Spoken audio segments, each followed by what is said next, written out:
we're starting to meet about what, 7:02, 7:03.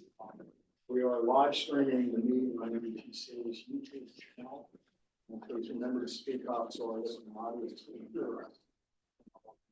The board of committees and we have special thank you to all the commissioners. It's a busy time of year and state and local government. So thanks so very much for your active participation, not only in these commission meetings, but in the various communities we have. A special thank you to all the members of the public that are listening to our meeting tonight. So thanks to everyone for joining us. So we have a request for electronic participation. VRPT Director Robinson has requested to participate virtually in Richmond under the provision that she resides over 60 miles from you. Have a motion to approve Director Robinson. Second. Any discussion? Director Robinson, anything you want to add? Thank you. Motion been made and seconded. Just a minute. You can type just a minute. Motion been made and seconded. Any discussion?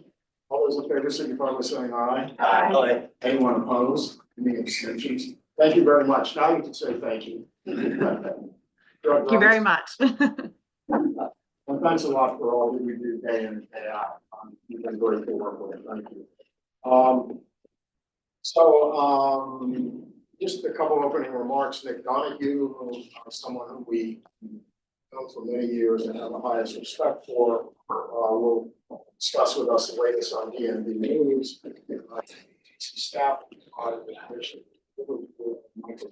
Something wrong with BRE will be providing its annual orientation to remind us of the role of this commission plays. Now, Kate, have we received any comments from the public? Yes, Mr. Chair, we did receive a comment earlier today from a gentleman from Fairfax County who is encouraging the commission to be focused more on funding public transit versus highways. I know this comment was actually provided to all the commissioners a little bit earlier today. Yeah, I'd just like to thank this comment for everyone around this.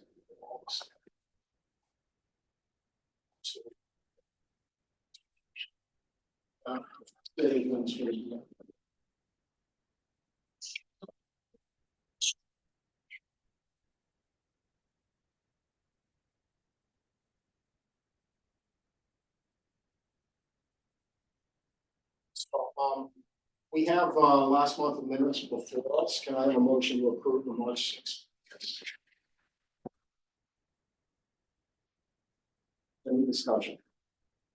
All those in favor signify by saying aye. Aye. Any opposed? Any abstentions? Yes. Yes. Abstention.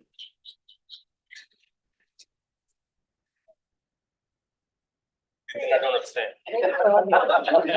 So we're down to 2 abstentions. We're here. We weren't here. Okay. We have a vote. Okay, thanks a lot. That item passes.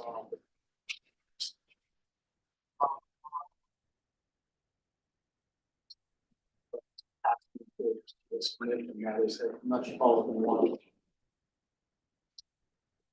We have a lot of board members, Paul Smallberg and Melanie Fun. So very much. I'll call it over to you. Thank you, Mr. Chair. For everyone, we have a relatively brief report this month. We do continue to make progress with the Vermont budget and DMV moves. First, we want to highlight some recent ridership data. You've likely heard dynamic that it bears repeating. Last Thursday, we had our first since 2020, with over 600,000 trips on rail and 400,000 on bus. On top of that, we hit over 700,000 rail trips this past Saturday as tourists went to Beard Blossom and other events that are happening downtown, which was the second busiest Saturday in the system's history, Barack Obama's inauguration, and the busiest day since 2019. We've also seen 47 consecutive months of year-over-year ridership growth. With the positive ridership trends, we also continue to see positive budget trends. The board is supposed to approving the FY26 budget. We'll vote on the final budget on Thursday. It's possible there could be some amendments from board members, particularly in the capital budget. We're having discussions about that. However, management brought to the board a revised operating budget that lowered the jurisdictional subsidy by $19 million. That was really reflective of some of the strain that we understand our partners are feeling, obviously concerns with the federal government, federal workforce, but also in many of the jurisdictions during this year's budget process. So we were able to, now that we've had the Better Bus Network implemented for a while, there are some adjustments that we can budget for that will save some money related to scheduling and deadheading time. We are reducing station manager staffing in a small number of stations during late night and weekend periods. I don't believe any of those stations are in Virginia, but they're basically stations that very clearly serve a working population, such as I believe Judiciary Square is one of them, where the second entrance receives no traffic after work hours.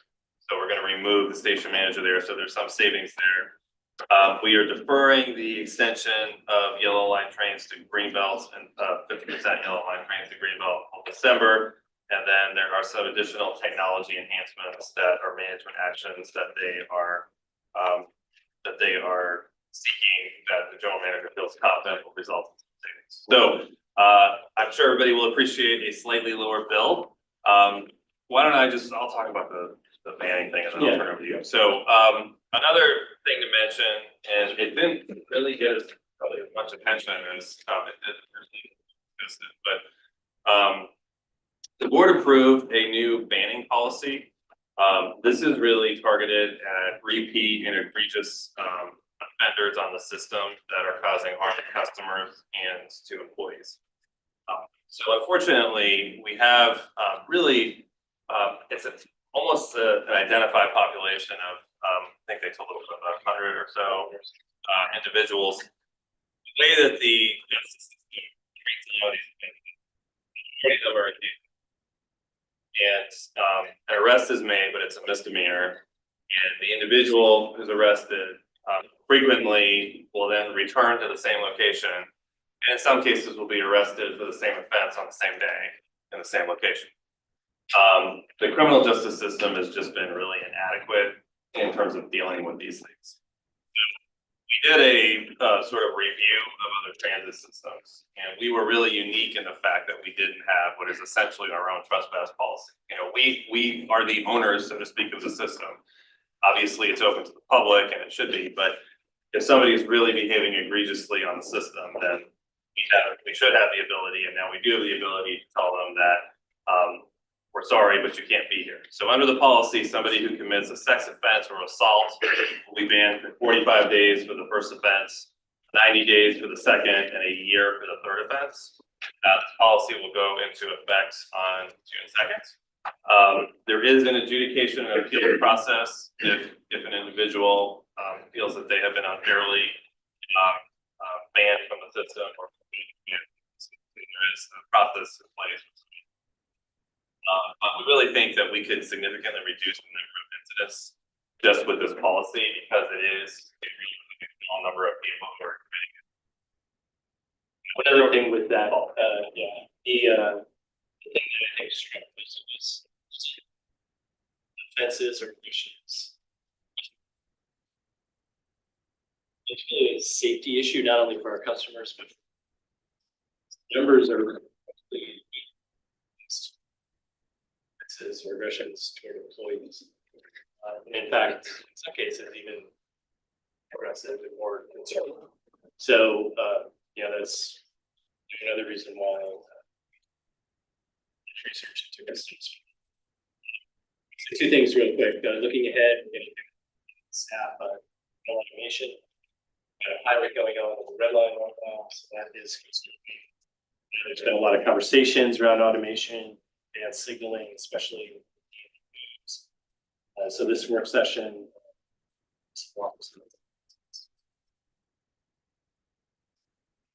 Matt and I also wanted to address, because we've been getting some questions on this, the continuing resolution that's going through the Senate or the Congress right now.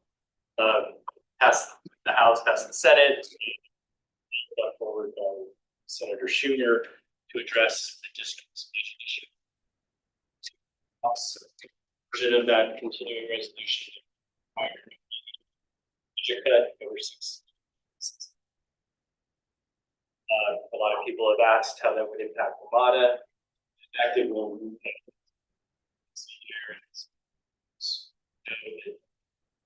required by required to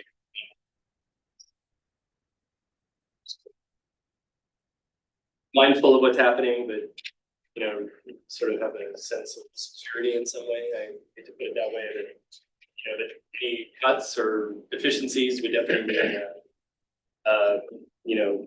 be appreciated by the district.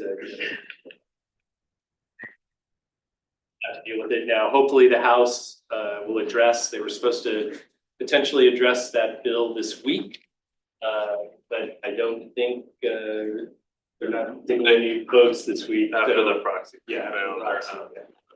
So we don't know if they will. If they don't, then the district will have to cut $1 billion in 6 months, which is really, quite significant. The mayor has put off introducing her budget until a determination on this bill is made. So it's sort of a vote for one right now, but we are moving forward.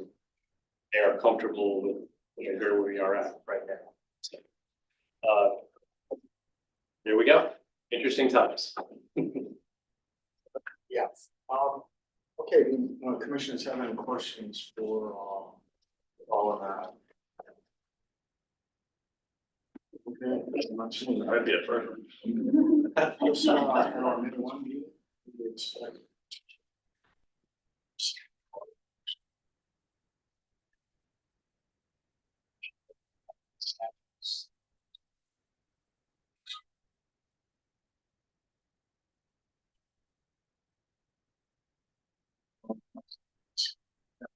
Any questions on the model? This is the mark, the legislature. The chair of NVTC legislative policy.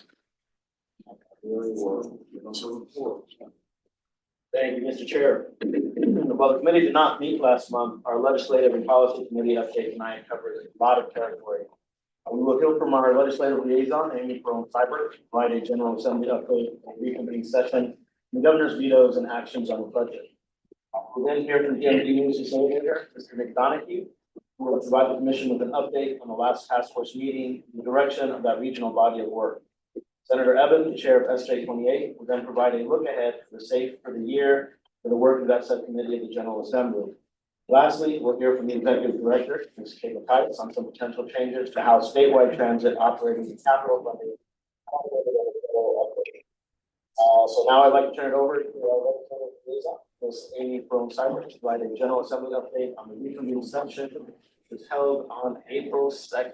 Ms. Cyber. Hi, everybody. Thanks for having me here tonight. I don't have much of an update to give that is directly related to transportation. So just for everybody to know, there was nothing debated yesterday that addresses transportation issues or transit. So that was good. We actually didn't have anything that we were following. The governor had made no changes to the WMATA budget item, and so that was still in the budget, and we had no concerns about that. So obviously, it was a really long day yesterday on the floor. They met in the special 2024 session and also in the veto session of 2025.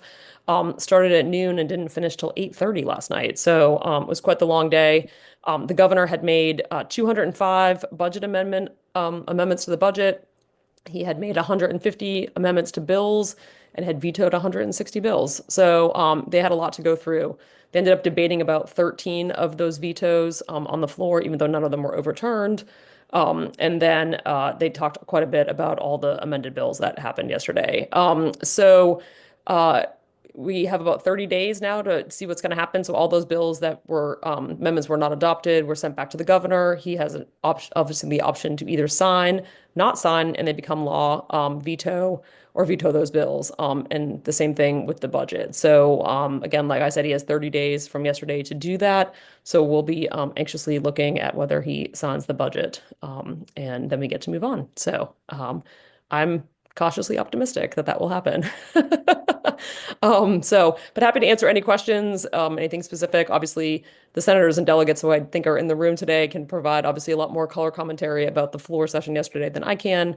But happy to answer any questions if you have them. But I know you all have a long agenda today. So that's all I've got. Thanks a lot, Amy. Many of the members of the General Assembly, first of all, thank you so much for the work on our behalf. It's really amazing accomplished for us. So a big thank you for the work that you do for the entire region, everyone who lives in this region.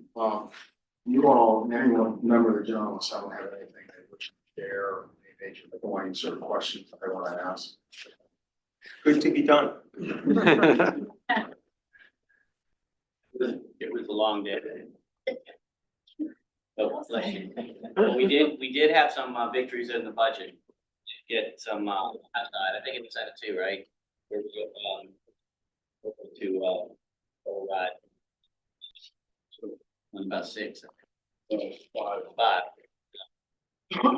One thing to be aware of, though, is that depending on what continues to happen with potential downturns in the regional, we might be coming back with some suggestions on taking what is arguably an incredibly good budget that all of our members, like Senator Evan and Krzyk from Appropriations in the House, helped craft, one of the best that we've ever had. We might have to come back and revisit a lot of that. Really gaping holes in terms of unemployment insurance and education funding, environmental funding across the board. So just be aware of that, and it'll all potentially come to a head in September. Okay, that's important. You said come to head when? September, probably September. September. All right, well, please let us know if there's anything you can do. So, thanks. Any questions for Amy? Okay, not seeing any. Thanks for a great report. Amy, great work. Especially thank you to all the members of the who represent the region. So let me turn it back to Legislative and Policy Committee Chair Aguirre. Thank you, Mr. Chair. So NVTC continues to track and participate in efforts to secure long-term sustainable transit funding for WMATA, VREs, and our local transit agencies. After the legislative break, both DMV moves and SJ28 will be restarting. This is going to be an active year for both efforts, with their respective boards and subcommittees taking action later this year. Members and staff from both bodies are here tonight to help provide updates to the commission so we can engage in a timely manner. In January, the commission adopted a resolution on NVTC's guiding principles for future transit funding, which will guide staff's position and engagement with these efforts. Starting with DMV moves, the task force met on Monday to discuss updates to WMATA's funding needs, estimated local transit needs, and DMV moves funding goals. As a reminder, DMV moves is a joint effort between COG and WMATA that seeks to establish a vision for the district, Maryland, and Virginia. Also define cost savings and efficiencies for transit and determine the region-wide transit funding needed to make that vision a reality. SJ28, on the other hand, is a Virginia General Assembly-led effort that primarily focuses on how to generate revenue to solve Virginia's portion of the transit that we need. Tonight, I'm happy to introduce Mr. Nick Donahue, who is the facilitator for DMV Moves, to provide a more in-depth briefing on the task force progress to date.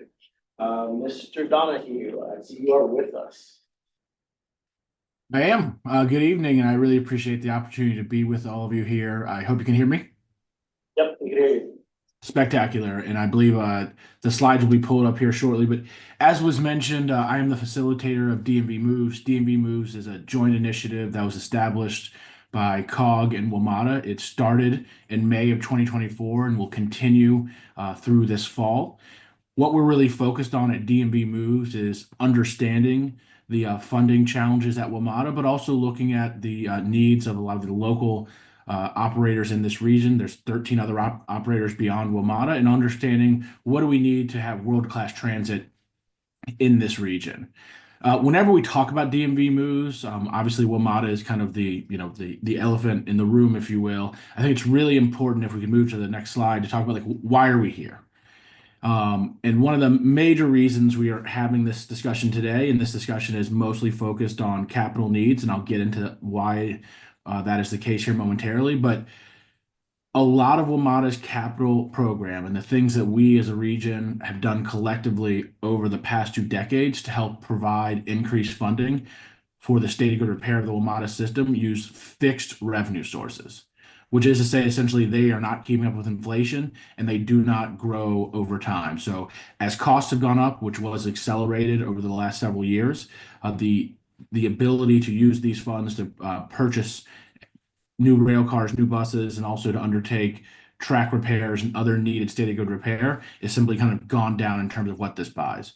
But if you go to the next slide, it's also kind of exacerbated by another thing. So we have been using the dedicated regional funding to issue debt since 2019 to help improve the state of good repair of the WMATA system, and it has had a significant impact on the size of the average capital program that we have at WMATA. So pre the dedicated funding in 2018, the WMATA capital budget was closer to around $1 billion a year. That is almost more than doubled since the implementation of the dedicated funding in 2018.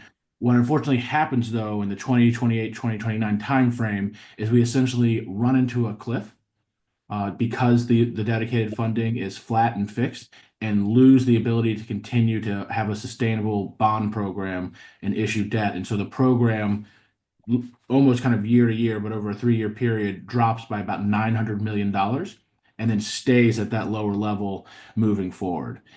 And what that effectively means for the state of repair of the WMATA system, if nothing is done, is that all of the progress we have made since 2018, which I think is really commendable, and I want to give a lot of recognize the work that the WMATA team has done to put those dollars to use and to improve the condition of the system. We will start to lose that ground, and in about 10 years or less, depending on some forecasts, we'll be back to where we were in terms of the state of good repair backlog before the dedicated funding. I think we all remember what service was like back in the 2015, 2014, 2016 timeframes, and I don't think that's a place that we want to go back to.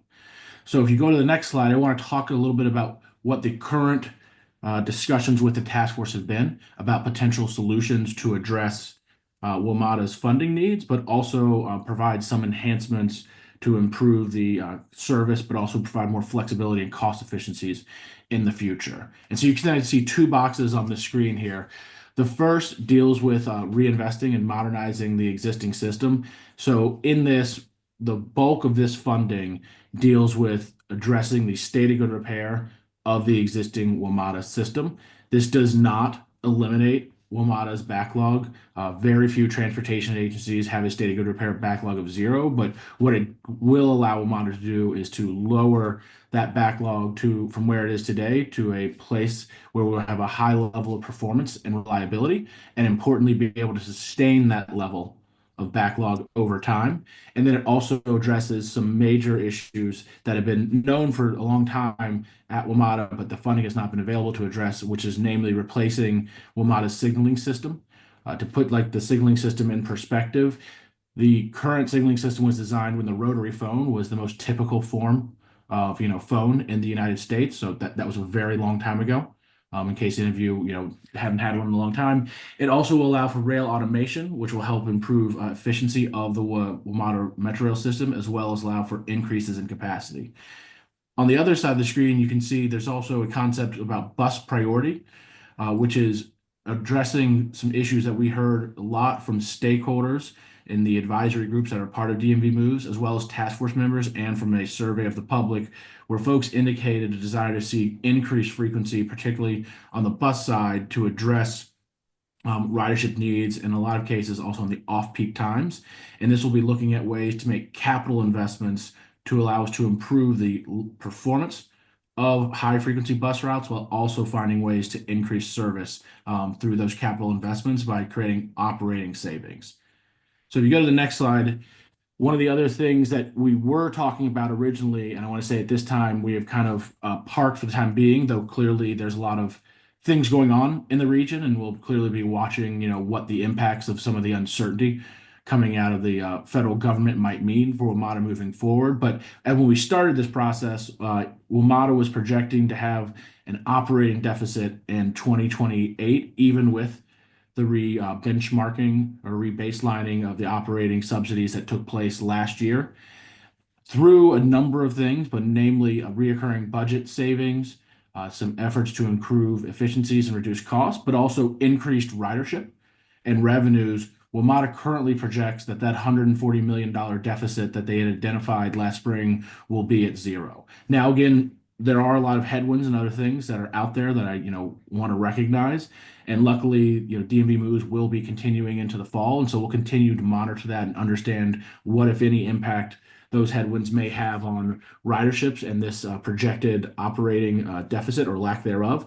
And we'll start to, update that as we understand and have the situation more clearly as we get more information and data points.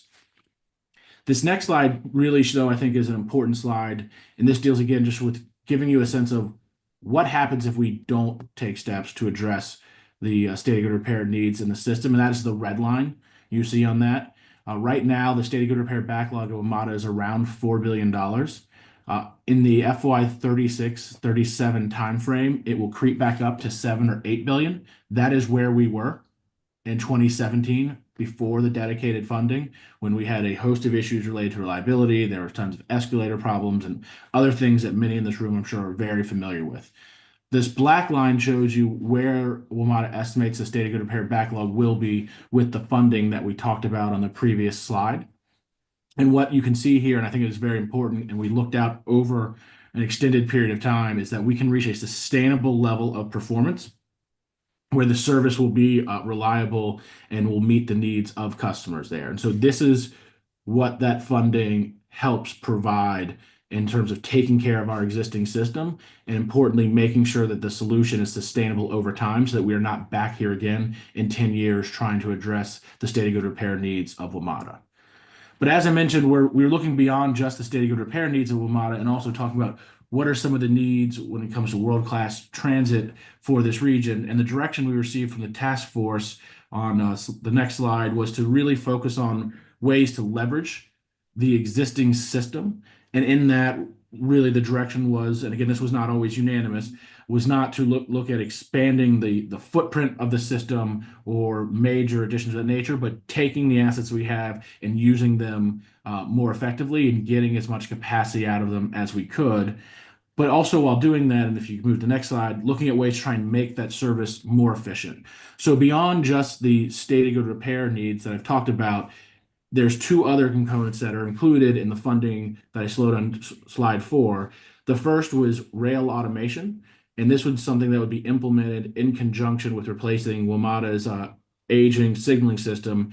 And what rail automation will do is it will dramatically improve safety on the WMATA system. It will increase the number of trains WMATA can operate in an hour, so it will help address capacity issues, particularly in the core, that WMATA expects to have in the future. And then importantly, it will also help reduce the unit cost of service. And so to give you kind of an example of this, on the red line, you would be able to run the current service that exists today with 2 less trains. Or said differently, if you paid the same level of operating that you're paying today, you could run more service and more frequent service on the red line for no additional cost. On the bus priority side, we are looking at ways where we can make capital investments, which would be things like bus lanes in certain circumstances, signal priority, queue jump lanes, level boarding, and other things of that nature. Again, with the goal of finding ways to put in place these investments where it will improve the reliability of bus service, it will reduce travel times, and then it will also reduce the cost to provide the service that you have today, which will allow you to increase service without having any increased operating cost on those routes. And the example you see on the slide is a W4 route, which is in eastern Washington, D.C. In this instance today, it takes 20 hours to run this service. If we were to implement the capital investments for bus priority along that route, you would be able to run the same service for 15% less, or said differently, you could increase service by 15% for the same operating cost of what you have today. You on the next slide, though, the work groups or the DMV moves, excuse me, is also looking at a number of policies that can help improve coordination between different transit operators in this region. And so there's a number of things that have been identified by various task force and work groups over the past several decades about things we could do to improve the customer experience or to potentially find cost savings through joint procurements and other things of that nature. Unfortunately, a lot of cases, those have been kind of recommendations that are put in a report and then they're often not implemented, which is why we're still talking about them. What we've done today is leverage those existing reports, and then we've put together working groups with staff from all of the operators in the region to talk about these issues, to try and make sure we actually find a way where these make sense to implement them. So looking at fare integration, looking at ways of improving wayfinding, understanding whether or not there are cost savings or synergies through joint procurement of bus or other fleet management activities.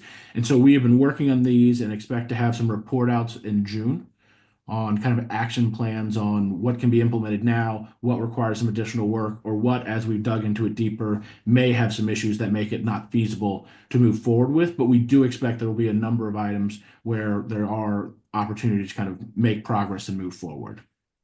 On the next slide, one of the other things we're doing through DMV Moves is we're also looking at what have we done in the past and where have there been issues that maybe need to be revisited. As some of you know, I was heavily involved in the 2018 effort to provide dedicated funding to WMATA. And one of the things that is very clear to me today as I work on this initiative is when I talk to people about what we expected the funding in 2018 to achieve, I get mixed responses and very, very different expectations for what was going to happen. And so I think it's very important that in this circumstance, we document what it is that we are assuming, what we expect the outcomes to be of any increased investment for WMATA, and that we use that to essentially ensure there's accountability within this new funding regime that would go to WMATA. And so, you know, as I mentioned earlier, I believe that what we are presenting is a sustainable solution. But if for some reason something happens and in 10 years you are having a different discussion, hopefully with someone who's not me, on your screen talking about WMATA funding needs, you will be able to say, what did we assume? And if the assumptions we made happened and there's an issue when it comes to WMATA funding, there should be some very tough conversations with WMATA leadership at that time. On the flip side of that, if you're having these conversations in 10 years and something we all thought was very reasonable today just was wrong and simply did not happen that way, then what we need to do as a region is understand that we made an assumption, that assumption turned out to be wrong, and we need to collectively understand how we want to address that situation. We're also looking at the 3% cost cap to determine whether there are ways to allow that to just to improve how it works and to make sure that it works within the context of the new WMATA funding formulas. And then my last slide, because I'm sure Kate's getting ready to text me and tell me I've gone over time, is we are also looking at local transit needs. And we did a pretty detailed survey of local transit operators last summer and fall. What we found out through that survey is that many operators have different levels of plans when it comes into the future.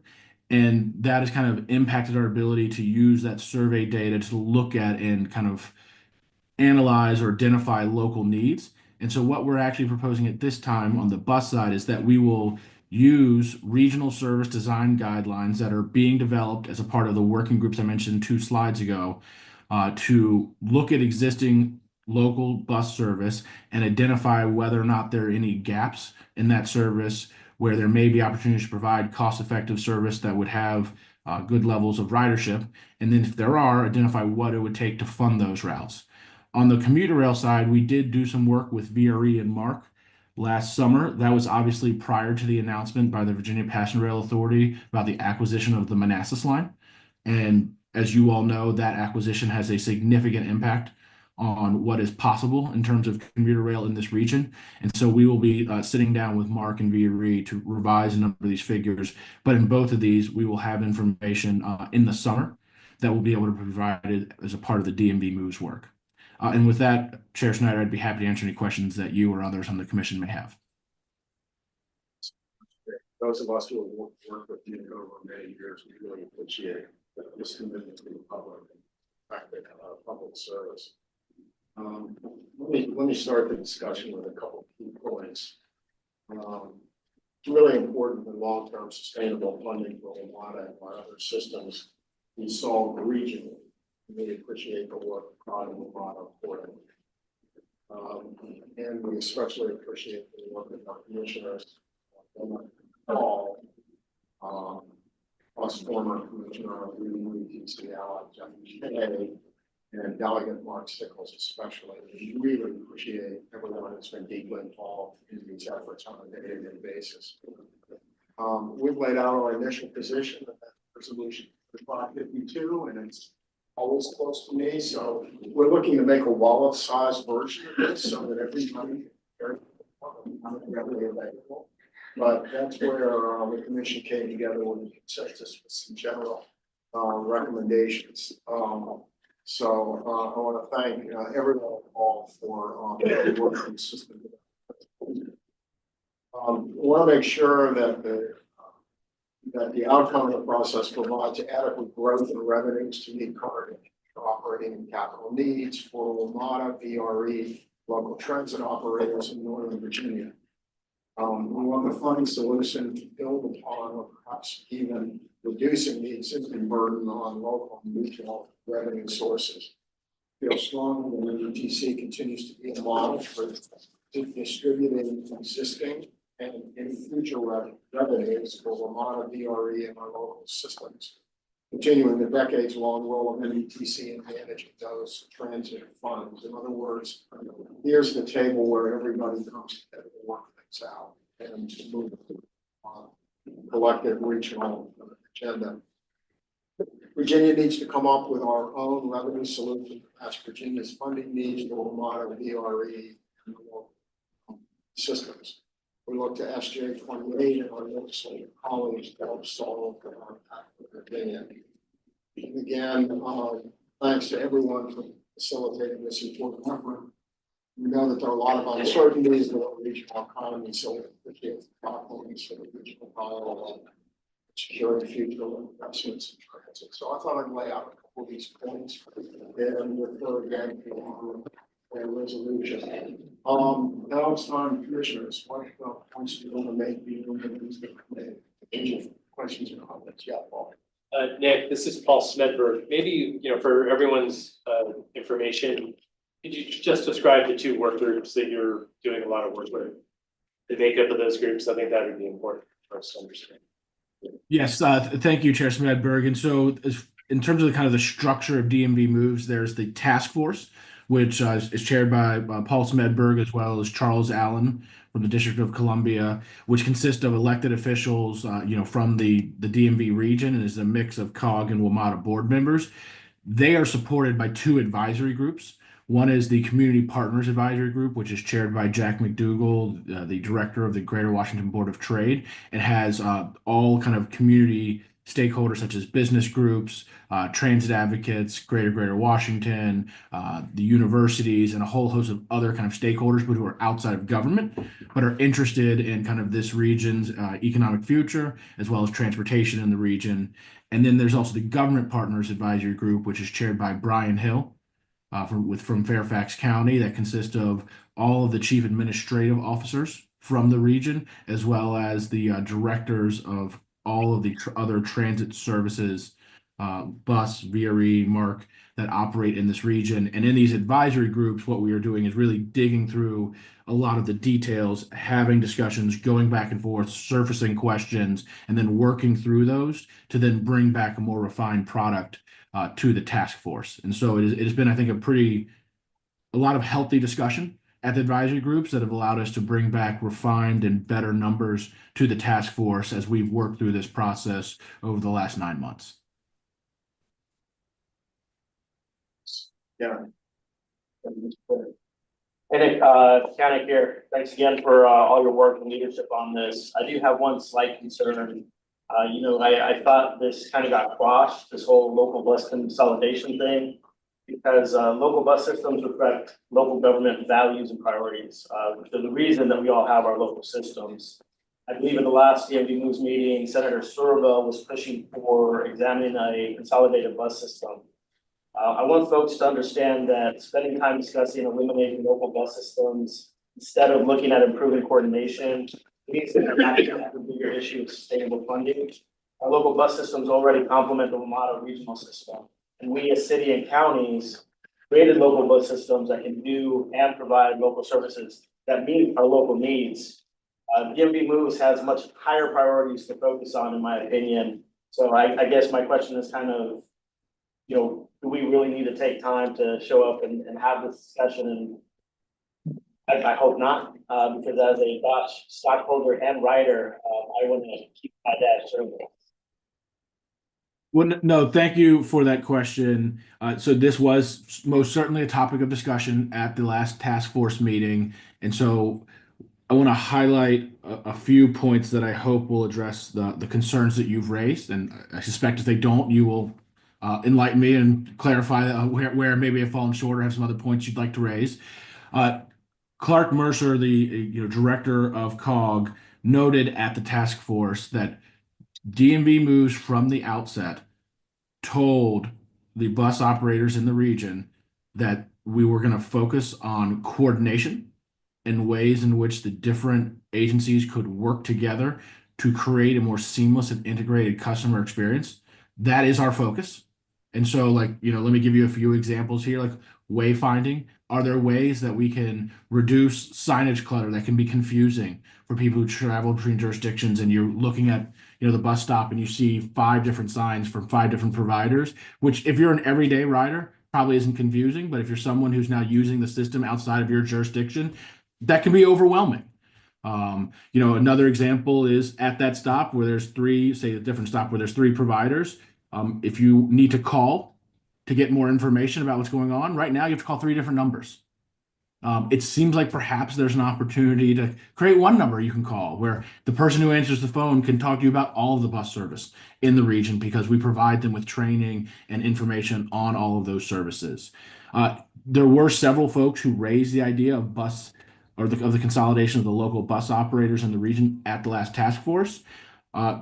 Mr. Mercer made his comments and said, if this is something that the task force wants to look at, we need to be very clear and give clear direction, to the advisory groups and to myself as the facilitator of both the task force and the advisory groups. And what I would say is there were many folks who, after that time, expressed that they did not think consolidation was the appropriate next step in terms of looking at bus operations in this region. And so at this time, we intend to continue focused on the improved coordination to create a more seamless and integrated customer experience, which is looking at how we can help these operators work together to make the service work better for all in the region. Appreciate that, Nick. Yeah, that sounds good. And if I could just put a finer point on it, thank you, Mr. Chair. There was a lot of talk about purchasing parts, training, safety, other things that would help coordinate the region. How many bus systems do we have regionally? Like 17 or something? 13. 13. All 13 different purchasing programs, all this, that type of coordination. So there's better efficiency and, hopefully saves you all we're trying to look at it in a holistic way, and, people have got to also come to the table in good faith, be open to opportunities like that as well, not just be cyclists. Well, and if I could add to what Chair Smedberg just noted there, I do anticipate as we are at kind of the point in these work groups where we're talking about the coordination where a lot of the rubber is going to hit the road. And so I should be clear, as folks in the room who all of you have, or many of you have, some form of local bus service, it would not shock me if in the coming months you start to hear some concerns expressed by some of your operators. That is a healthy part of this process. We have to identify what the hurdles are. We have to work together collaboratively to try and find solutions. And some solutions are going to take some time to find and identify and to work through. And so, to give you an example, on bus procurement, some people like the customizations they have asked for in the buses they have bought for the last, the last 10 years or 15 years. But that customization increases cost. But that's the thing. It also really drives, like, you then need different training to work on. And I'm going to use completely made up bus system X versus bus system Y because of these customizations. And so if we all start to purchase more uniform types of fleet, we can also share fleet potentially. We can have mechanics that can work at any transit agency in this region. And there's just a lot of synergies beyond just kind of those initial cost savings that I think would be very beneficial for many of the providers in the region. That being said, for whoever has X customization, they're probably going to be upset as we have some of those discussions until we can work through what was the need for that and how can we solve it. But what I'm telling you is we're committed to having those discussions and working through those things to figure out how we can ensure these things that we all think make some sense can be implemented. But that is going to require, at times, giving a little to get something. Sure, yeah, but just if I could respond quickly, especially to Mr. Spenberg's comments. I very publicly have brought this up before too, as a region, if we could try and purchase things together, because it does save money, not just individually, but collectively. I think one of the issues to the specifications that Mr. Donahue was bringing up, some localities are in a position or farther along with certain things. So Alexandria, for example, has the largest electric fleet in the state, in the Commonwealth. So we aren't necessarily going to wait for the other jurisdictions to be able to do that. Does that mean that we're buying buses and procuring out the rest of the group? Yeah, potentially. But hopefully at some point we are, standardizing more of what we're doing, because I do believe in the regionalism that we're doing and trying to accomplish, not just at NVTC, but through the different groups that we're doing with and the individuals. And so I'm making sure that I'm clear on that as well. I think we made out that information around charging and sort of those opportunities, coordination opportunities for and information. But sort of shifting a little bit, and to ask a question about this often happens, I find. There's a lot of talk about WMATA, and then there's a lot of talk about I just was wondering if you could speak to sort of in a little more detail where VRE's funding discussion fits in. Also, just given that VRE, as we're going to hear later more tonight, is doing sort of a big picture long-term, change on Bridge and that. Can you just speak to a little more detail about how the group is envisioning VRE funding? I do think, Mr. Donahue, are you able to hear Ms. Bagley? I believe I heard the end of the question, and so I'll say out loud what I believe it was, and you all can help me fill in any gaps I may have missed. I think the question was, we spent a lot of time talking about the elephant in the room, WMATA. How are we looking at VRE's needs, and what do we expect out of kind of DMV moves in terms of VRE? That's the long and short of it. Yeah, thank you. Sorry, I heard the beginning, I lost you in the middle, and you came back at the end, and so I just wasn't sure if I missed something there.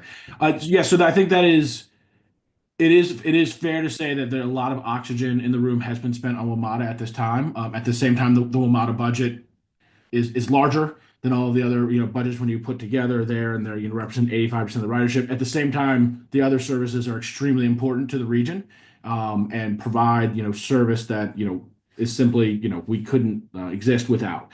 So on the VRE side, we did do a lot of work with VRE and Mark, and I want to talk about them kind of jointly because they're kind of two peas in a pod, if you will. For this discussion, we did identify some initial operating gaps to kind of continue FY25 service levels, as well as looking at some capital needs that they would have over time. That work, though, in my opinion, and I think we received kind of sign off from the task force at our last meeting on this, needs to be revisited in light of VPRA's kind of purchase of the Manassas line there. And so what I would say is give us a few months. We have to refine some of the work that we've done, particularly as you folks think about run through service and the opportunities and potential there between Mark and VRE. Just to be very candid, I think it's, some of I was heavily involved in the Transforming Rail in Virginia transaction there.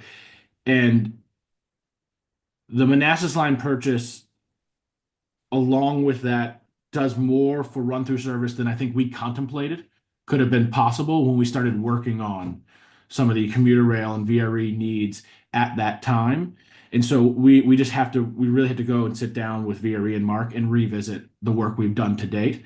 But we are committed to doing that, and we will be doing that. We also know, I believe, the draft 2050 systems plan, I believe, is you all are being briefed, or you are taking some action on that this evening. So clearly that work product has been advanced significantly since DMV Moves was kicked off and since we did the survey work last summer. So we will be relying on that. And then similarly, Mark is, I believe, if I've understood my communications with kind of counterparts in Maryland correctly, is very close to putting forward a similar study for Mark. I forget the exact name, but it's like growth and transformation system. But the net effect is it's something similar to the VRE 2050 systems plan. And so we will be working with both of those entities in light of those new planning documents and the purchase of the Manassas line to update the commuter rail work. But you have our commitment that there will be information and stuff in the final DMV report about VRE as well as the local bus operators. I agree. That was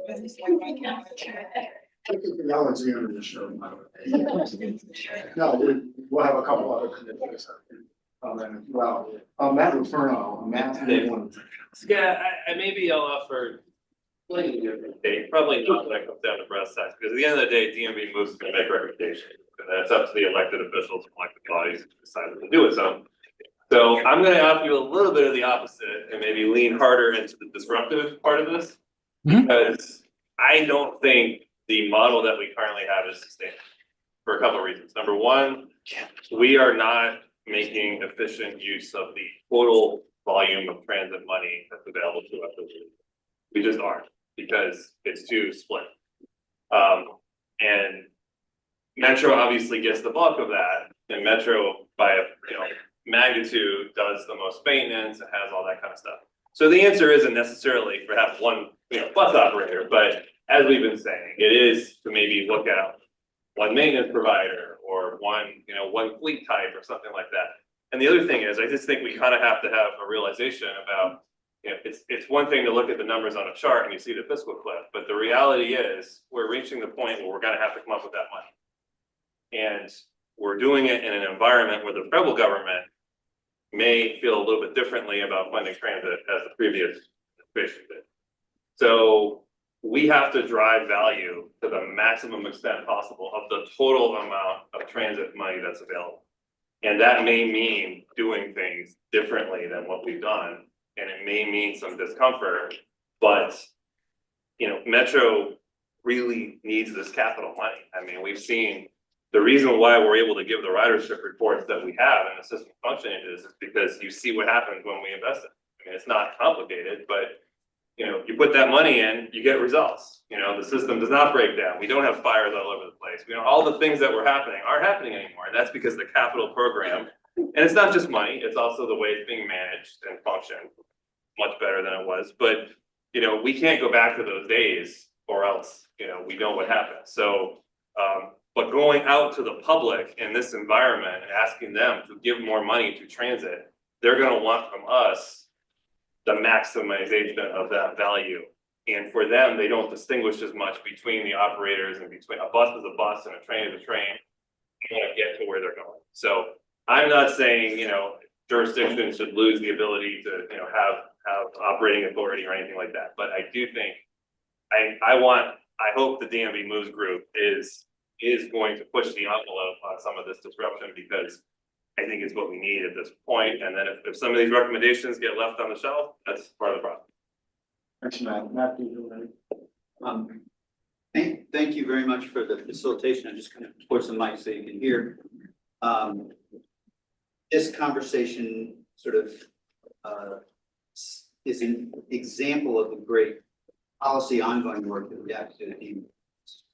I couldn't help but thinking last week that also DC's fiscal situation as it relates to Congress is another component. So I just want to particularly thank you for continuing to move us along on the policy basis, while I feel that, at least for this moment, Virginia is in decent fiscal shape. And we are keenly aware that DC's fiscal situation has to be fixed for us to really reach the solutions that you've been leading us towards. Mostly, but I also wanted to give you an opportunity to have thoughts along those lines. In Maryland, yeah, you know,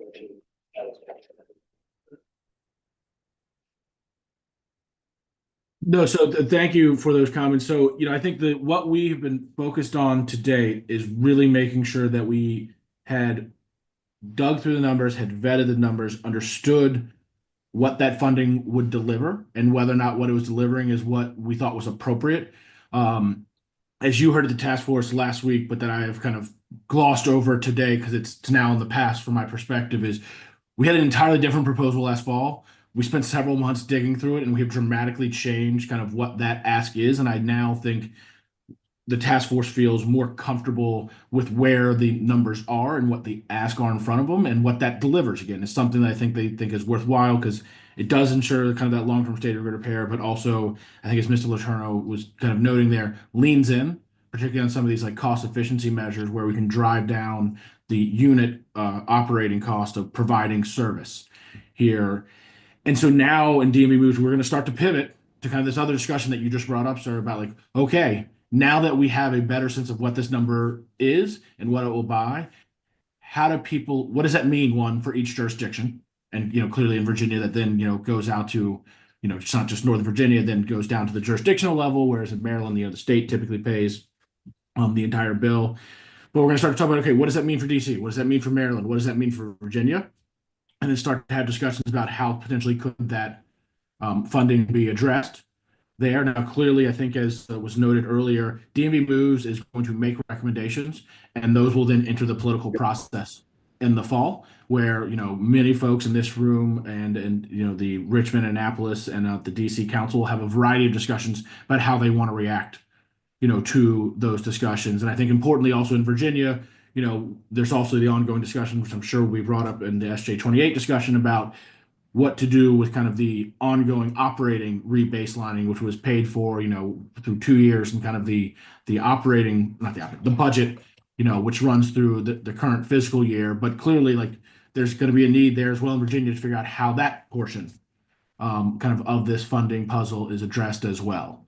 And so, I think there's a lot of discussions that need to happen. And I think the good news is we are now at a place where we have the numbers, we're comfortable with what they are. They still will probably move some, as you saw, some of you are still being expressed as a range, but now we can start to have those discussions about how could it be funded and what is the appetite.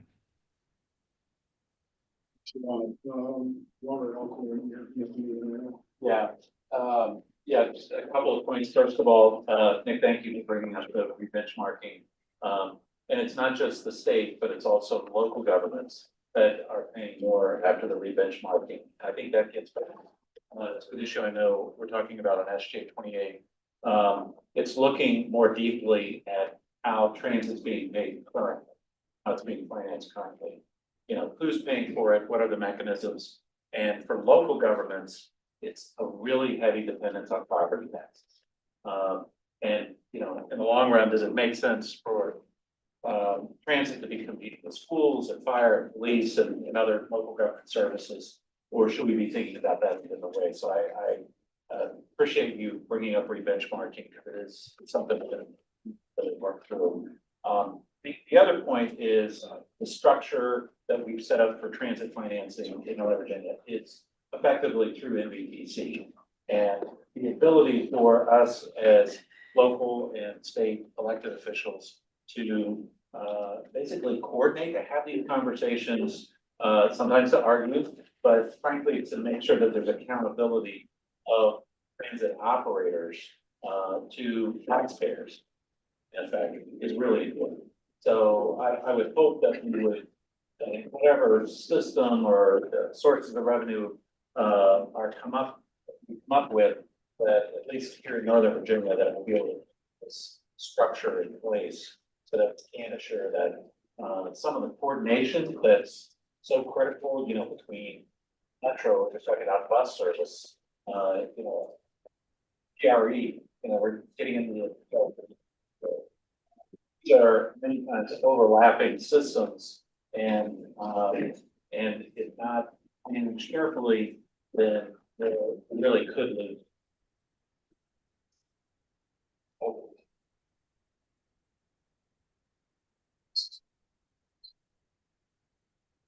I apologize. I caught the beginning of that and missed a little bit in the middle there. I'm sorry. You said you agree. What I heard you say is that I heard we need to ensure accountability and that we need to look at different ways and revenue sources that could be used to look at transit funding in Northern Virginia. And so one, I just want to stress, I think accountability is extremely important as a part of this. Again, to me, it is very frustrating when you put 6 people in a room and talk about what the 2018 dedicated funding was supposed to achieve and you get 7 opinions. And like, you may think that's like jest, that's not jest. Like, I've had hour-plus long conversations with people in a closed room, and everybody has a different recollection, interpretation, or opinion on what was supposed to have been achieved with 2018 and whether it was supposed to be sustainable forever, when it was supposed to run out. Was it 2032? Was it 2028? All sorts of things of that nature. Was it supposed to eliminate the SGR backlog? Like, I've heard so many things. And so we've got to structure as much of this as we can to address accountability. On the revenue side, I think from the DMV Moves task force, what we'll be doing is providing information to the task force about, what the bill is for each jurisdiction if they choose to go along with that level of funding, and then here are different ways it could be addressed. It is, at this time, I think still up in the air as to whether or not the task force recommends a particular revenue source, but I do think we'll be providing a host of information that could be available to folks as they make some of those decisions. And I think you maybe also made some comments about how the money flows and whether it flows from the state to WMATA or flows through NVTC. And I'm certain that some of your colleagues on the commission who serve in Richmond have heard those remarks. As the DMV Moves facilitator, it's probably not appropriate for me to make a comment one way or the other on the flow of those funds.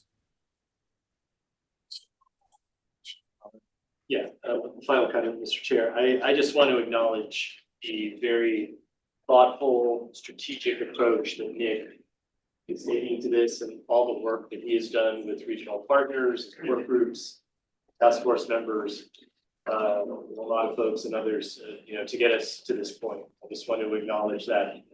Nick, you really done a great job. Thank you. Thank you. That's why many of us have worked with Nick over many years. Be happier that he may not be happy that he's in this position, but we're happy that he's in this position anyway. And just one comment from me, I would be interested in the potential effects on the tariffs that were announced yesterday, whether what we're doing is at all what we're funding as are in the future, are they impacted?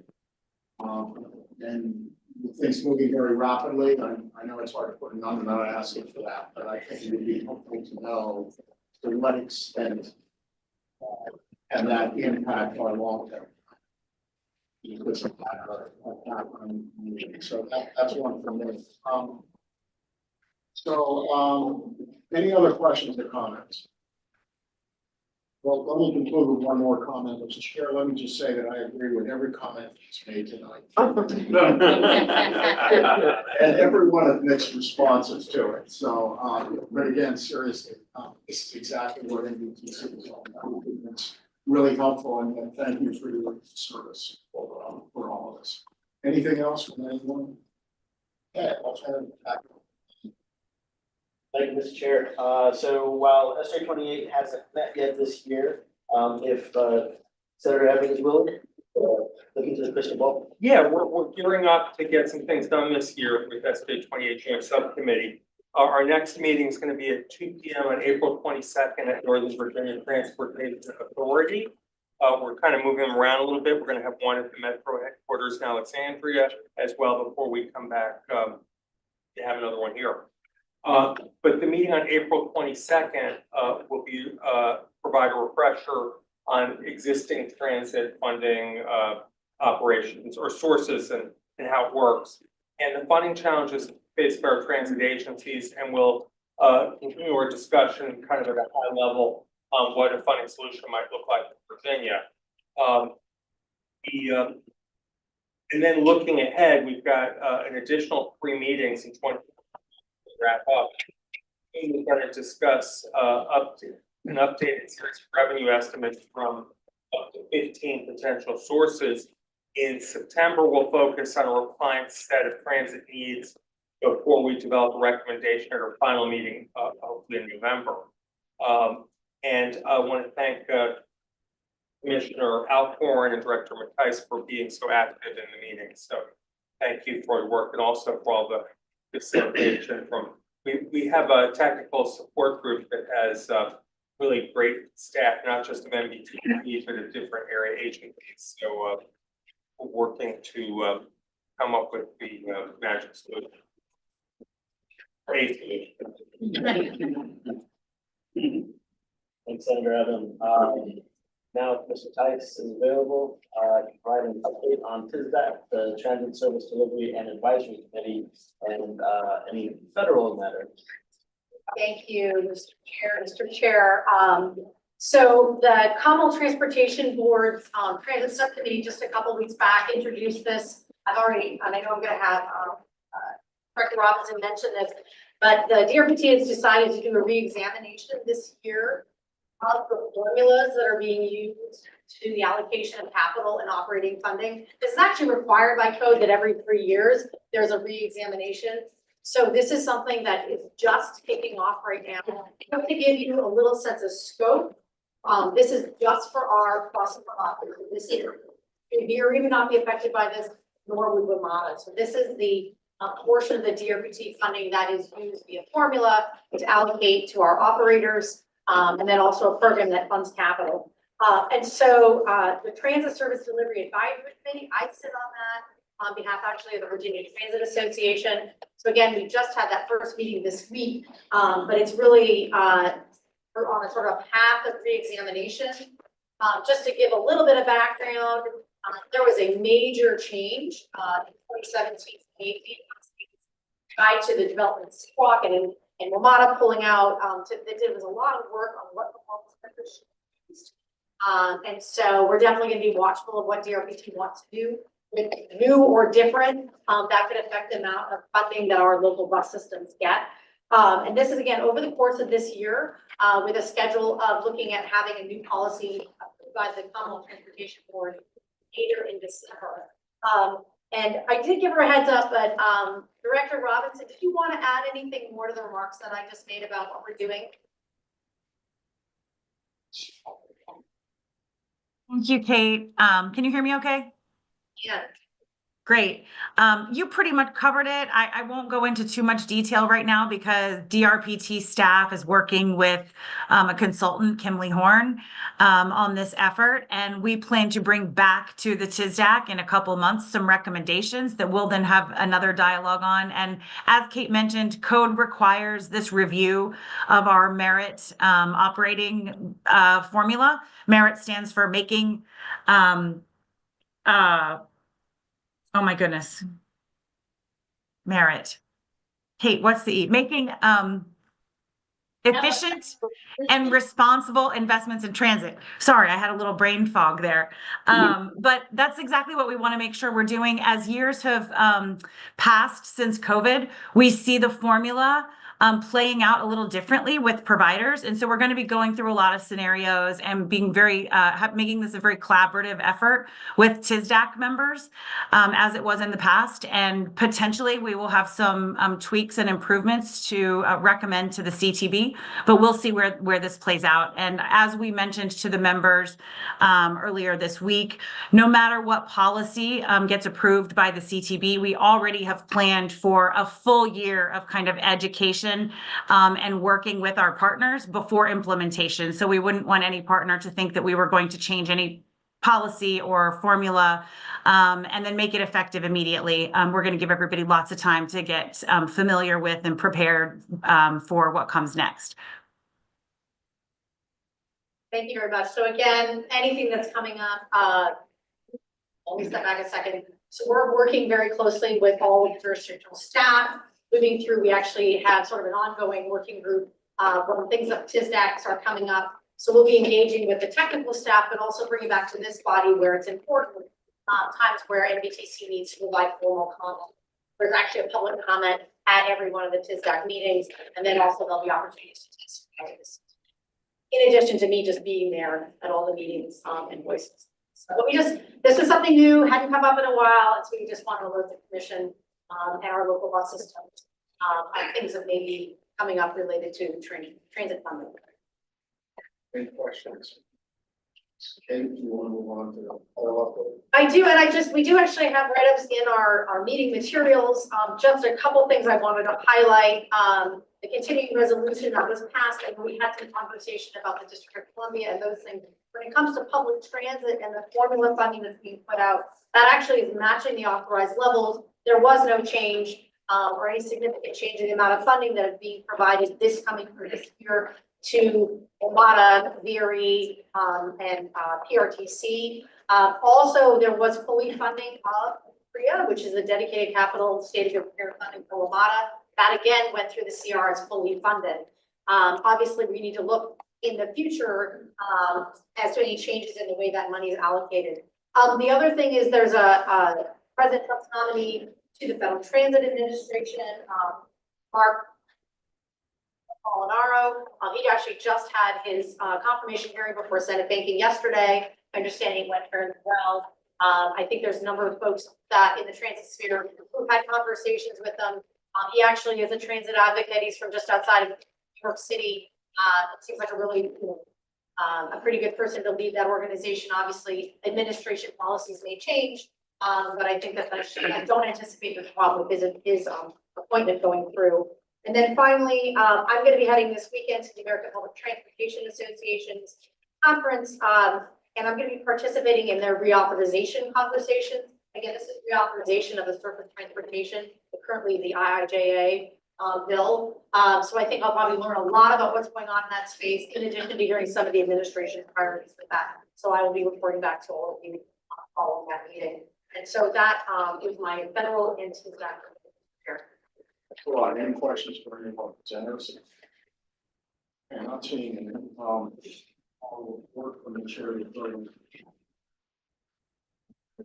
chair. Thank you so much, Mr. Chair Snyder. There is one action item and two updates from the advisory committee tonight.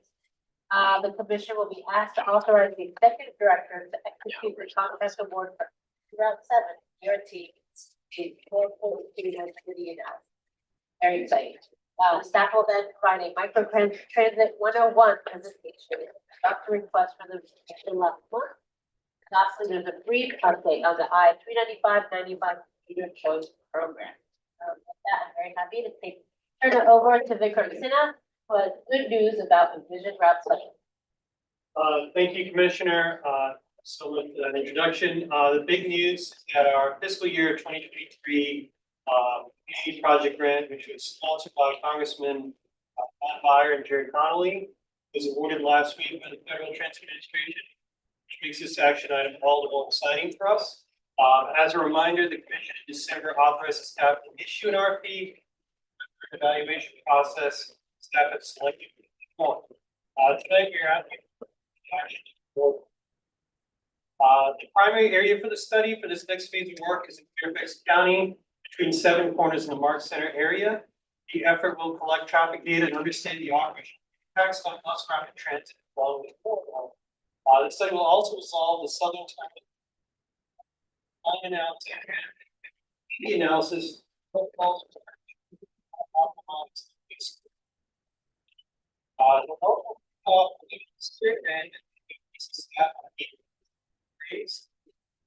progress and average opportunities. Substantial updates that the program advisory committee.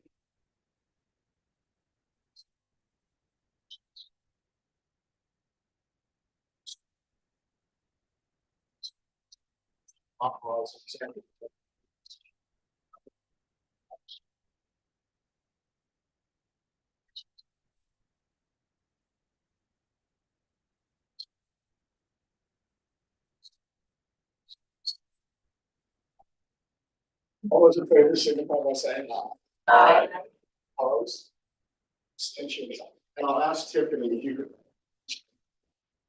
Aye. thanks very much.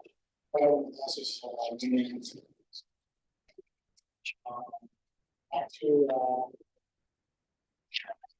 At the last commission meeting,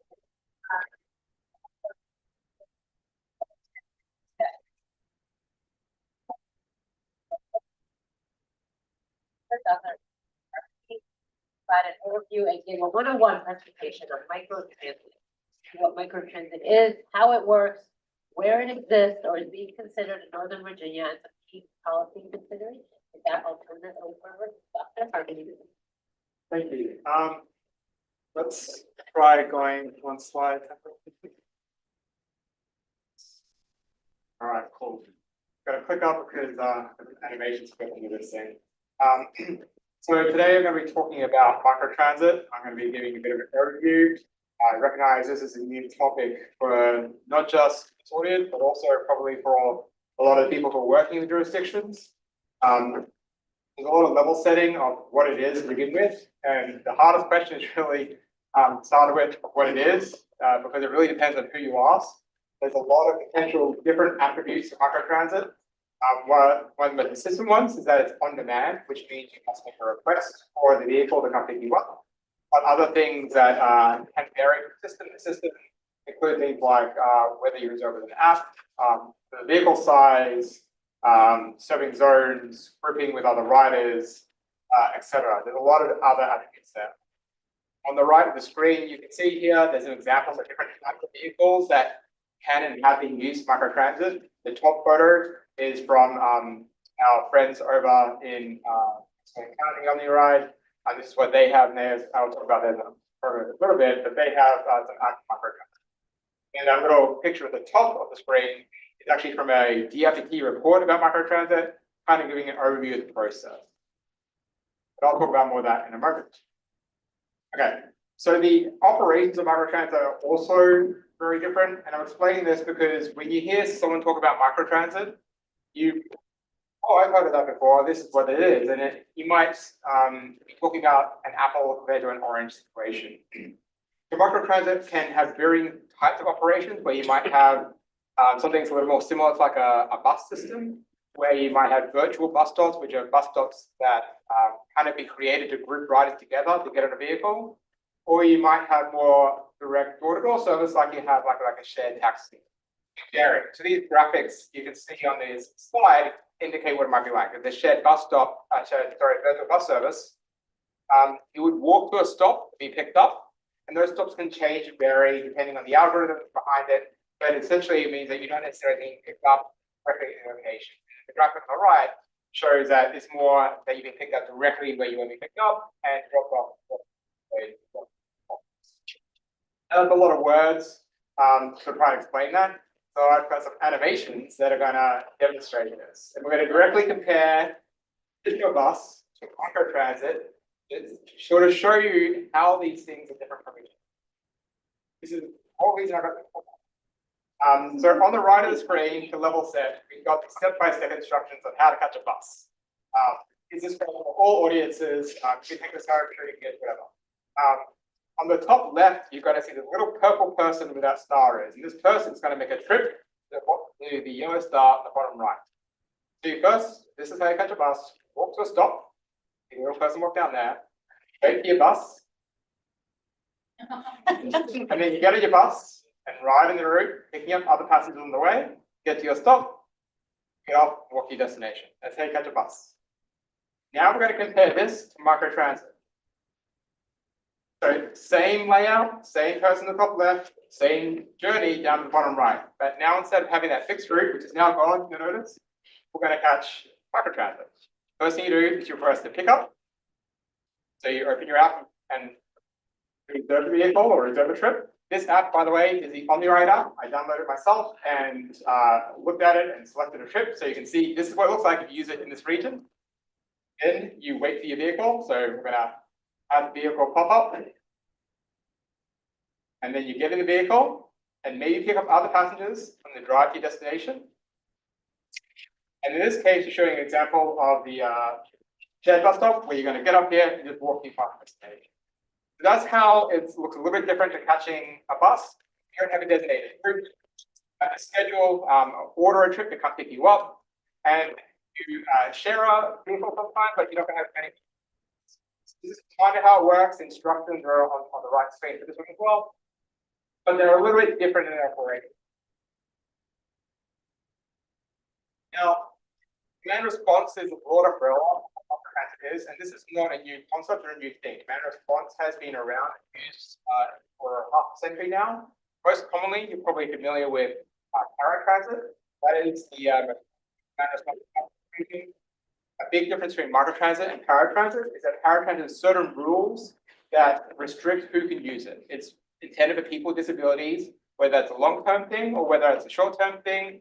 It's still a requirement for being eligible for paratransit trips.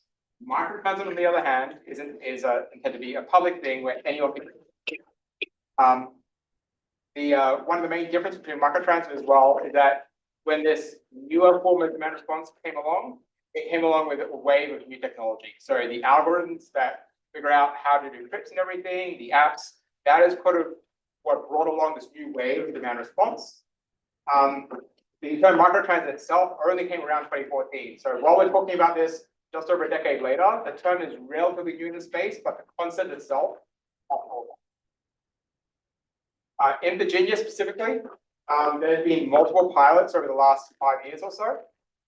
Much of the funding has come from DFT, local and federal forces. DFT also completed a study on rural microtransit, which was partly done in conjunction with two pilots, one with Bay Transit and one with Mountain Empire Organizations. So that's, I believe, Eastern Virginia and Southwest Virginia. Quite different sort of layouts and situations here. Generally, the pilots in Virginia has three primary use cases for why they use microtransit or try microtransit. First is to replace services that are perhaps low in ridership, routes are very big headways, and something called deviated fixed route, which I won't go into too much here, but essentially it's not something that really exists in Northern Virginia as much, but is a way that you can ride paratransit with regular bus in some other parts of Virginia. Another way, the other reason you use microtransit pilots is to complement fixed route bus services. First mile, last mile is an example of that. The final example is to provide more service coverage. Feel like you have the funds to put out a full bus, virtual bus, you might try microtransit to expand coverage. But the main conclusion from all this is that because there are so many different use cases for these things, it's really difficult to compare pilots to each other. Someone is piloting microtransit might be very different to someone else.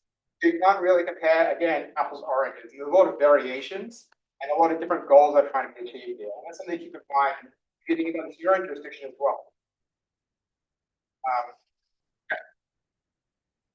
When it comes to funding, this is primarily a reference slide, but a lot of the funding comes from Virginia, as mentioned before. There are three main grant programs that are used for this: technical assistance, demonstration project assistance, flagship incentive program or TRIP. I won't go into this in too much detail. The summary of the table here explains what it can be used for, how many funds you get from DFT, and all these grant programs have been used by DFT in different ways or supported by DFT in different ways for microtransit programs in Virginia. There are also local sources and federal sources being used. Where can we see this actually in Northern Virginia?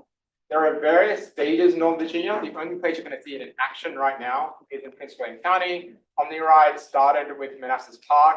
I believe it was got it back in the previous slide. 2 years ago or 3 years ago, 2022. But they've since expanded into the more of the Woodbridge kind of area, Quantico Dumfries Triangle area. But those are areas where you can actually ride microtransit if you're so inclined to try it out. There are other parts of Northern Virginia, including in Loudoun and Arlington, where they are looking to actually implement pilots. And then Fairfax County has also included microtransit in their transit strategic plan, so very preliminary planning stage. So there's a variety of jurisdictions that are considering microtransit, again, for different reasons, different purposes. Now, I've talked a lot about what it is and where it is. I'm now going to highlight some really important considerations for considering microtransit. It's not all, rows of flowers and things. There are some things that you need to consider. And so bear with me because this part might look a little intense, but I'm gonna walk you through it. That's my job here. All right, cost considerations. So you might think, okay, microtransit, okay, that's a way to save money. And I'm here to say that the answer is not so simple as that. In some opportunity, there are some opportunities that could potentially save money compared to a traditional bus. There are some areas where it might not.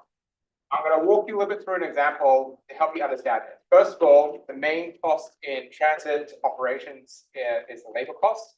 And microtransit generally has a lower per vehicle labor cost to a bus because you don't need like a full CDL, for example, to drive a microtransit van. This means per vehicle, it might start a little bit lower cost. But these vehicles also can't serve as many people. So using this example, these numbers are very demonstrative only. Don't try and hold anything against me here. These are made up. Never mind. Our transit vehicle can hold 4 passengers per vehicle. So here you have 4 people, and this is where you are on the costs of your draft. You add 1 more person, what happens to the cost? It's going to go up. You need a whole other vehicle out there for microtransit. Bus cost doesn't stay the same, doesn't change, it stays the same. Then if you add up to 8 people, you can see that that cost continues. And as you add more people, you see you get to a point where the cost of the microtransit service exceeds the cost of the bus. The bus cost doesn't change because as you add more people, they can get on that one vehicle. But as you add more people microtransit, you need more and more vehicles out there to serve that same number of people. This is an important concept because it doesn't mean that microtransit isn't right or that it's wrong for your jurisdiction. It just means that you need to reevaluate what you're trying to measure and what your actual program goals are. The more successful a microtransit is from a ridership perspective, more financially unviable it is. So you really need to reconsider what your measures of success are. For example, using ridership as an evaluation metric can be misleading, as this is kind of suggesting here. Instead, metrics that capture the accessibility, safety, customer satisfaction impacts may be more appropriate. So these, again, think about why are you doing this? What are your goals? Microtransit really primarily works if you have a really low density kind of area that you're serving and that you don't expect any ridership demand or increasing demand over time. It's primarily to serve coverage goals instead of ridership goals. Really rethinking why you're doing this. This doesn't mean that microtransit isn't suitable anywhere. There are advantages and disadvantages to microtransit, just like every other mode of transportation. So the next slide kind of summarizes that. So this is a lot of words. This is primarily a reference slide. So if you're thinking about this, taking this back to your jurisdiction, like, should we be doing this? Here's an example of things to be considering from the advantages side and the disadvantages side. Some of the advantages consider include, for example, it can replace underperforming transit routes. And we've seen that in Virginia, where people use, or jurisdictions to use microtransit to replace underperforming routes. They can also better serve low density areas better than traditional transit, for example. But on the disadvantages side, they have a higher failure rate. The programs can have a higher failure rate. So for example, 25% fail within 2 years, 40% fail in less than 3 years. This is what the industry stats have told us. And they often have higher costs, as I demonstrated as well. So as I've been emphasizing a lot through this, and I'm going to keep emphasizing that you really need to think about what your program goals are, what you're trying to achieve with this service. And then that brings me to my last slide, policy considerations. My #1 policy consideration is you need to identify your bigger picture, but really important goals, understand why microtransit might be more suitable than other transportation alternatives. Really think about what purpose you're trying to achieve here.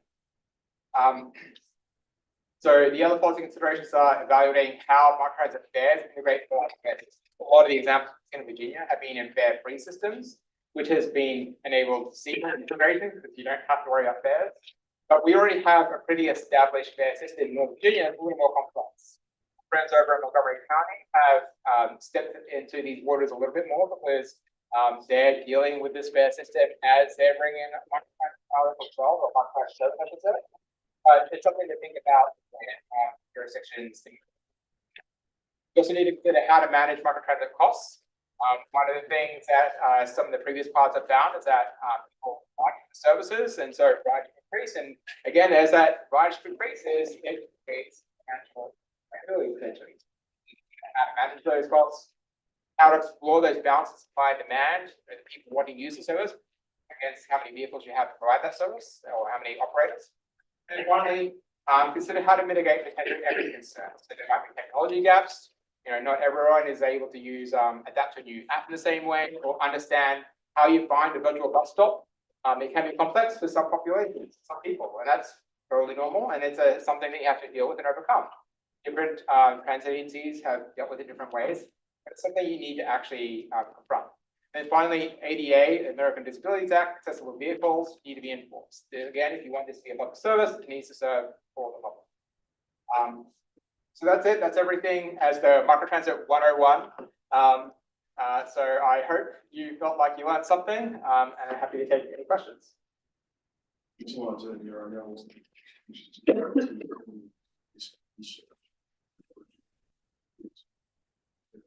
Yes, sure. Thank you. Presentation. So we did the microtransit in Leesburg, but I'm still a little bit nervous about it. It sounds to me like from what you were saying, you said that you should look at coverage goals, which to me says you shouldn't look at replacing existing bus system with it. Makes me a little bit nervous because people they are used to riding the bus, and I feel like it's a fairly well used system. So, is that your advice that you wouldn't replace an existing system? Secondly, our staff said that it's basically going from the buses that are small buses like that already are in Leesburg, and they're going to minivans. And has there been any kind of user feedback about going to a bus that looks like a bus and then going to a minivan? Which I see that they're branded and all that, but in my mind, I might feel less scared about getting into a minivan than actually getting onto like an official bus with windows and all that. That's my first question. So to answer the first part of your first question, I'm going to make it very clear. I'm definitely not telling anybody exactly what to do with their services. That is not my role here. But I will say others have used microtransit in the past to replace low performing services. So that has been done before. Sometimes a very low performing service could be indicating that there's just not enough demand to have a traditional bus out there, and a coverage, something that makes people provide just basic mobility coverage is what's warranted. It's a situation by situation. And I know the folks at Loudoun County, and I'm sure they did their homework, and part of doing a pilot is also to establish, is it the right fit? Is this the right way to go? Or is it something that we need to, perhaps put back on the shelf and think about? A pilot can help you figure out those things and find out, is it right for Loudoun County, for example? So I think that is like, it's totally, it's definitely done to replace low performing bus services. But a pilot can help you figure out, is that the right kind of mobility option? To answer your second question, I haven't actually, I've seen a lot of some of the findings of like experiences and things. I haven't seen anyone cite the difference between like a van and a larger traditional bus. I think I could see arguments either way. For me, most of the user experience stuff I see in the research is probably mostly around technology. Like trying to figure out how to use the app to schedule a trip, how to find where the vehicle's got to stop to pick you up, trying to understand where you are on the trip. Ridership is going up. When ridership is going up generally in these pilot programs. Some yes, some others not so much. It really depends on like how you design the program and what your goals are. Some people try and do these things in the hope it increases ridership, and then you got to try and figure out, are we going to keep with this and scale up the microtransit and keep those costs a little bit, or are we going to use this to help generate the demand, perhaps to bring out a better designed bus service? So it really depends what goals you're trying to achieve there. Chair, may I ask my second question? Oh, no. So I get, my other question is the drivers. I suppose they would need to be trained differently, or maybe are not the same that already are working in our system, correct? They're giving issues. how has that worked out? So that is a valid point. I will say, friends in, over in Fitzwilliam County on your ride, they also use a union. They also have introduced microtransit. So my advice would be to go talk to them because they have walked through these issues. I haven't done that personally. So I think that's one of the great things about the regional nature of our work is that we can learn from our neighbors, and I think they'd be a great example to learn from. But that is definitely something brought up. I will say the one difference is that you don't need to be as qualified necessarily to be a microtransit operator, but you won't need a CDL. It's potentially a factor. Yeah. Questions, yeah. To the ride hailing services, that's distinction. Us, rail, like there isn't a private sector op. Here there is, but and other than that, that's the less suspect than paratransit service, but only because that paratransit service presumably is subsidized by that government. So I guess the question would be, at what point does it make more sense for local government, rather than standing up a new service, to provide a voucher for community members who need it and they can use it? We have a similar taxi cab program in the county, right? So why would you stand up your own service, buy the vans, hire the drivers when arguably, perhaps, maybe at a lower cost, you're going to have items of the community access to that service? It's just good to voucher.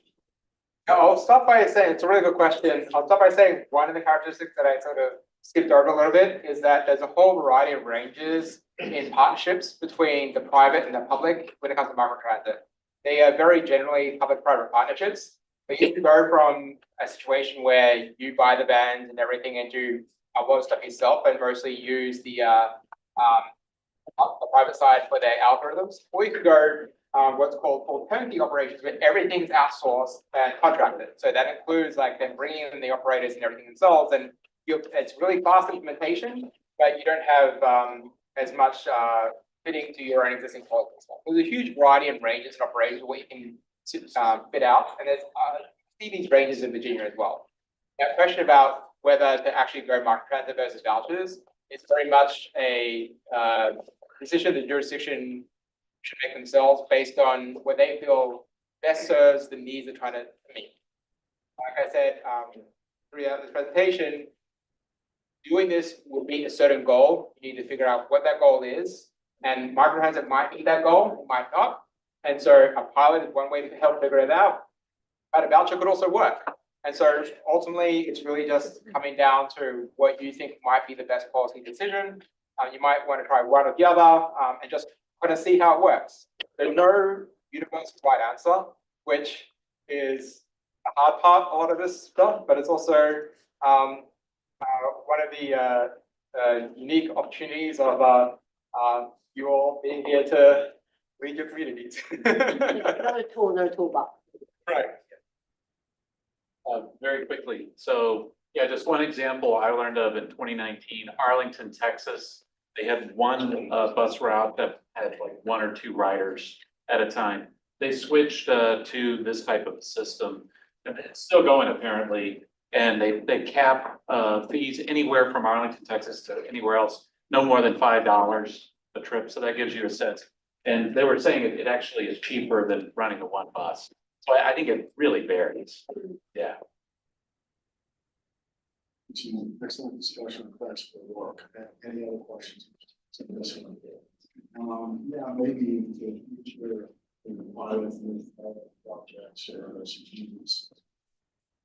Because I do think this is a relatively unexplored area.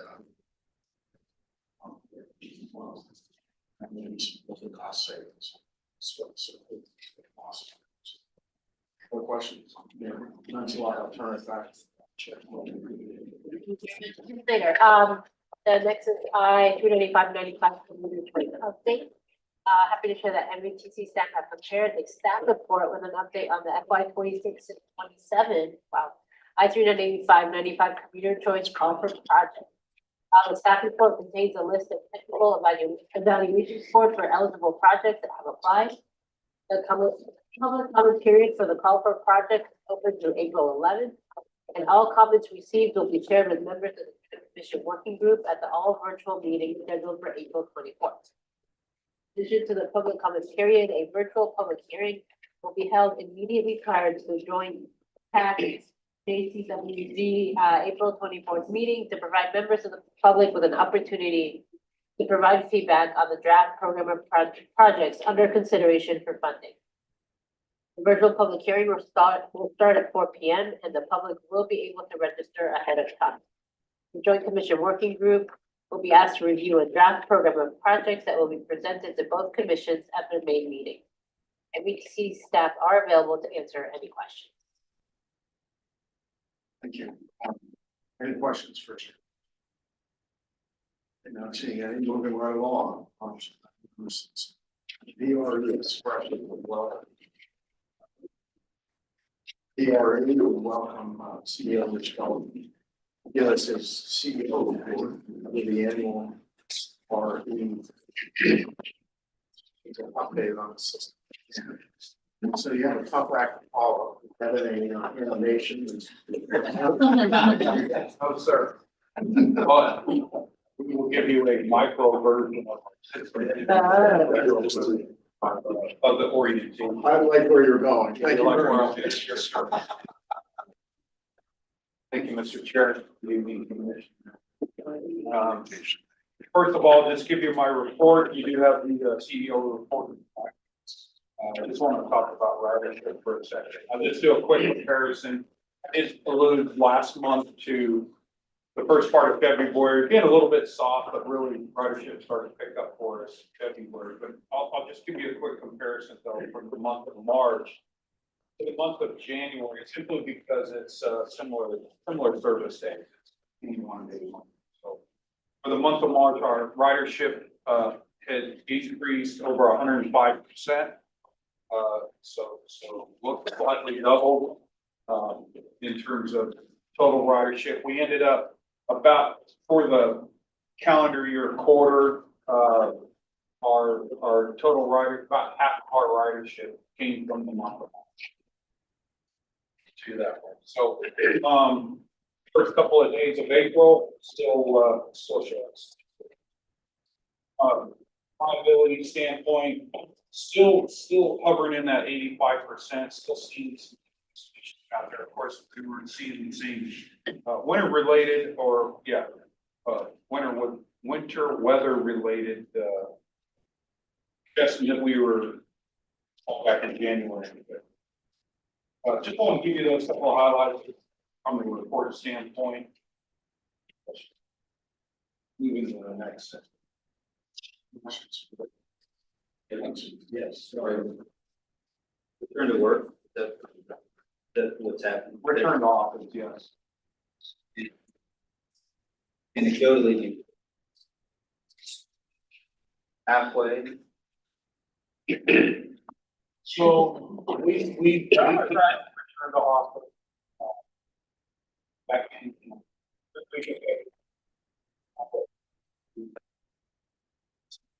office plans to track some of those. What would suggest that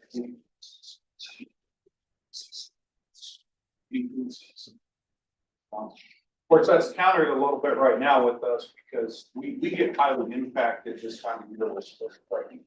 So 30% of our riders come from Spotsylvania, Frederick County area, all those schools along spring break last week. So we're an uptick this. So just a little bit of thing. Ask me again in June. How's that? We'll see where we think. I'll micro ask you that. Thank you. I'm really sorry, I got this started. Thanks a lot, Rich. Really appreciate it. That's good news about the ridership increases. So, maybe I'll turn to you for the briefing orientation for the commission. if you mind. Absolutely. We'll take, let me set this up while we're bringing up the slides. What I want to do here is, I'll give you an orientation, as I've done in the last couple of years. You do have, we did give you a primer in your packet that you can look at. I'm going to give a plug at the beginning and at the end. For those that have not had the opportunity to participate in a system tour with DRE, please see me. Would love to have you out there. We can customize the tour for you depending on, you know, your availability, your accommodate your busy schedules, but really seeing a lot of what I'm going to talk about a little bit, but really getting out there and seeing. I think some of you around the table here can attest to the value of that tour. So with that, let's go to the next slide. Next slide, just you can find this on our website. This is our mission statement, and actually is for the most part applicable now. I'll just make the point that this is something we're likely to. We've come back and periodically check this. We're likely to update that in the near future, which of course this commission will be involved in how that updates or how that update will go. Next slide, please. If you want to talk, and again, this slide here puts a bunch of bullets up there. We will get through those. I'm going to just, on the next few slides, I'm going to talk about just some highlighted areas that I think would be of interest for you. But again, there's some material that you can read, come out, and we'll talk about some of these. So from just as a reminder, DRE's parent commissions consist of both NVTC and PRTC. The commissions, of course, that own BRE, but delegate many actions to the operations. Operations is essentially of both commissions, and this is all done through a plan of delegation. Next slide. Do have two major governing documents: master agreement. That's basically an agreement signed by all the jurisdictions that DRE operates through. The bylaws are a subset of that, and actually outlines, stipulates, as stated up here, the operation board, their different powers, officers and duties, etc. So those are our two major documents. Just a note that if we were to amend the master agreement, of course, we open that up. All the current jurisdictions would have to agree. Changes there. Doesn't happen often. I'm not suggesting that would happen anytime soon, but when it does, it's a pretty heavy lift for us. Next slide, please. We'll speak real quick to the plan of delegation. The commissions have delegated to the operations board for example. So we'll bring a budget as recommended by the operations board to both parent commission for approval. So subsequent to that, as long as, like say, there's contracts or there's expenses within that budget that's already been approved by the commissions, generally speaking, the operations board handles the subsequent approvals for that. And the major exceptions are operating agreements with CSX, NS, now the Virginia Passenger Rail Association, and Amtrak. So there are still several things that still come to the commissions. Next slide, please. And then from that, the operations board has delegated a couple of very specific things to me. One, a dollar limit to procurement authorizations and procurement solicitations. Next slide, please. The plan of delegation, again, I'm not going to go through every one of these bullets, but I will say they're on two slides here. One of the things in this, I want to preempt for you because we're currently updating the plan of delegation. It will be an item that will take to the operations board to recommend to the commissions. It's not gonna expand any authority. It's really just to clarify some things. There's things that come up to us, and it's somewhat like, well, does the commissions need to see this, or does the operations board need to see this? So we want to just clarify some things within that current plan of delegation. You'll probably see that in a couple of months or in the summertime. Next slide, please. Just another one on the previous slide, but just another piece here too is we do have, when we acquire real property, again, recommendations from the operations board, it does come to the commissions. We will, there, one area that and more so in current time, we come across is really the, in the event that we need to give somebody a temporary easement or actually get a temporary easement across commission zone property. Sometimes it comes about such that it needs to happen fairly quickly. So we want to clarify that in the updated plan of delegation. Next slide, please. This just highlights again, operations board representation for 6 jurisdictions. The PRTC or in 6 jurisdictions in PRTC, 3 in NVTC, and then the Commonwealth Transportation Board chair designee. And right now that's Tiffany Robinson. Next slide, please. And whether you know it or not, you own rolling stock. So all the rolling stock, both the existing 100 rail cars, you have 21 new rail cars coming in a couple of years, and 20 locomotives. Now, it's not like I can produce a title that has your name on it or anything like that. That doesn't work in the rolling stock business. But I just want to let you know that you do own rolling stock.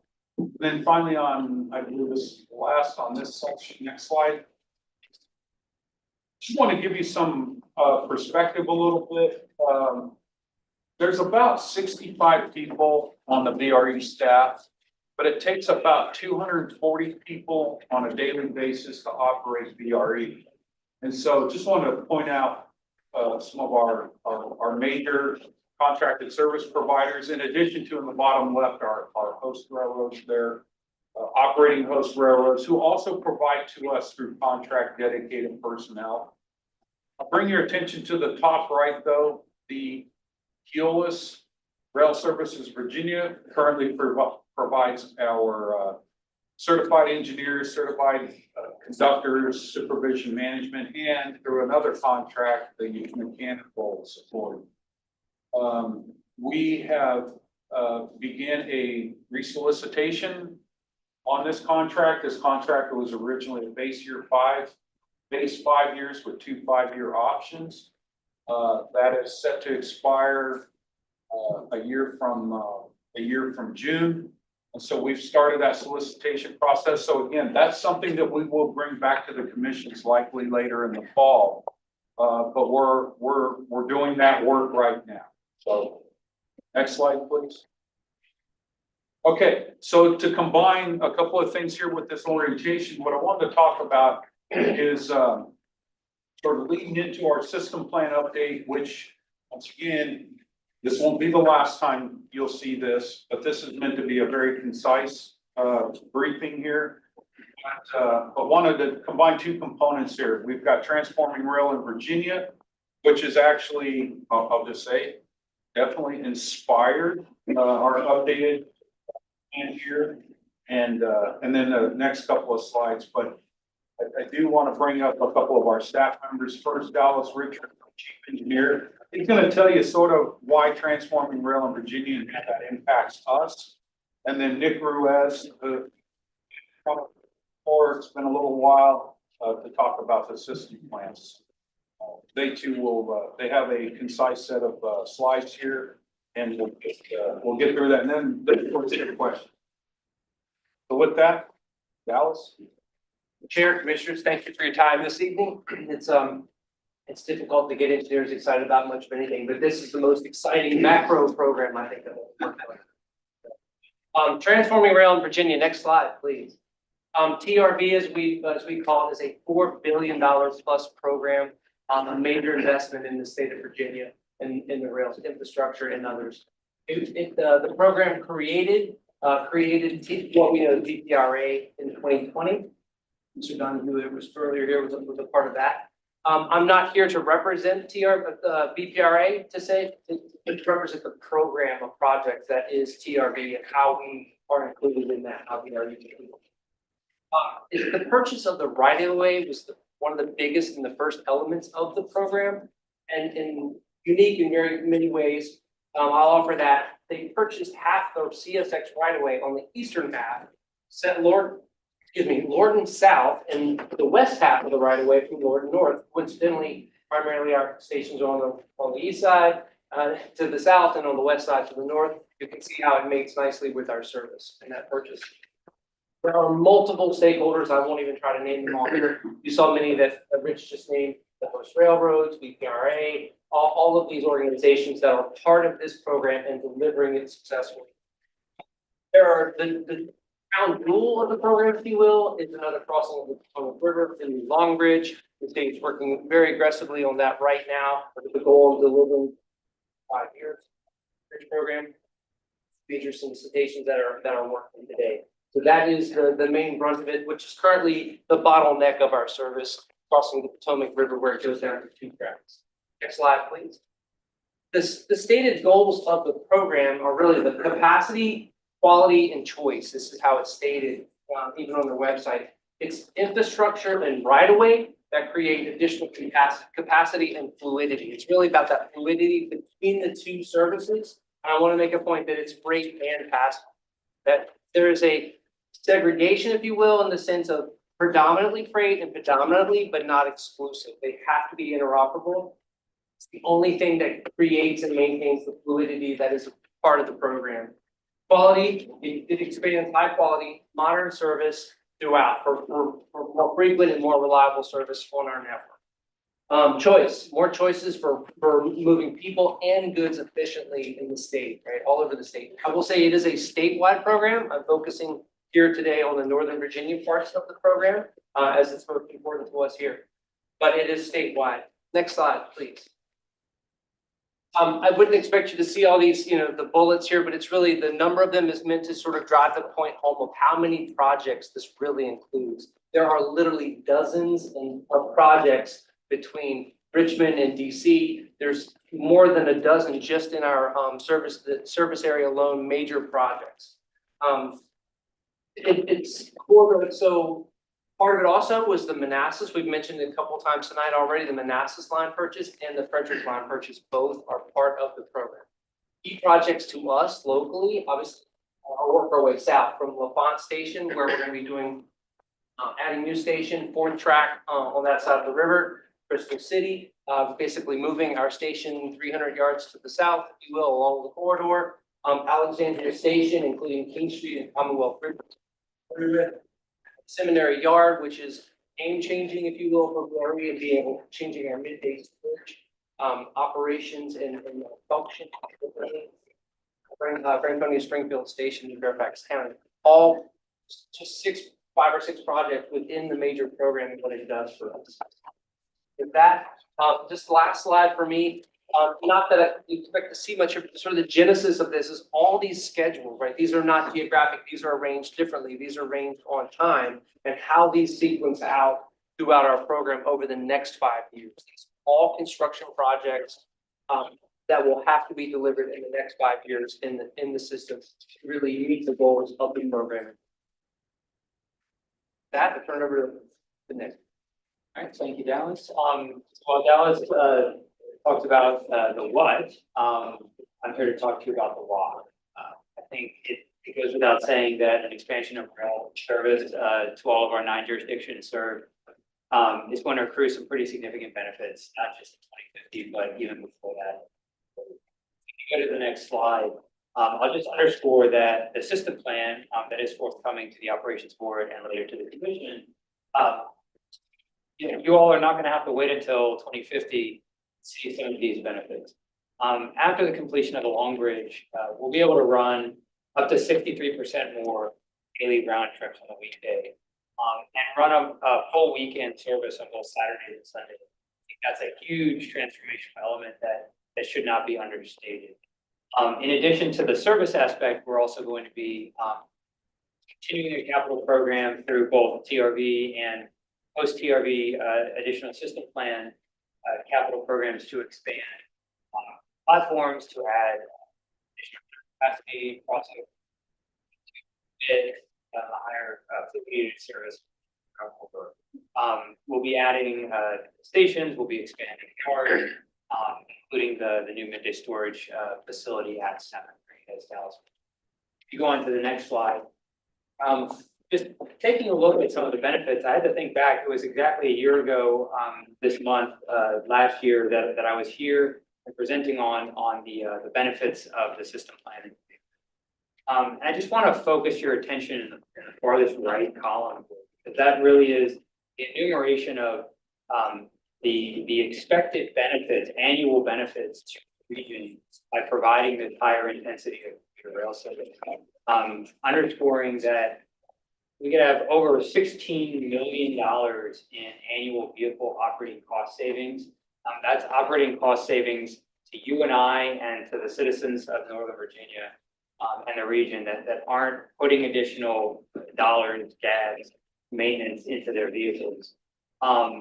Also, a tremendous amount of vehicle miles traveled reduction, over 50 million miles of travel avoided on the highways. And you all don't need me to draw the conclusion that a mile saved on the highway is a dollar saved, not literally, but many dollars saved in terms of just to underscore that this is a multimodal program. We are also providing additional capacity and fluid indirectly. And the DRPT provided us with all the statistics and the annual freight benefit of the RFP over 150 million. So it basically avoids over 4,000 daily truck trips from traveling up and down 95 and 395. And to give you a sense of scale, if you put 180 trucks and the Atlanta truck's 57 miles long. So that's from the Pentagon all the way down to Spotsylvania. So that is a huge quantifiable benefit that accrues. If you move on to the next slide here, just a summary, and I'll come to the operations board and the commissions with a more detailed version of this in the coming months. But just showing the progression or the intended progression of additional service for E50. Moving on to the final slide here, where this is a presentation of a much longer presentation. Hopefully I'll get it later in the year. Really, we see in the future of VRE as the region's transportation spine. I want you to think about all the multitude of transit that just are impossible today. Somebody who lives in suburban Spotsylvania who wants to commute to a job in your house, that's a really arduous trip to take today. I agree when you get to I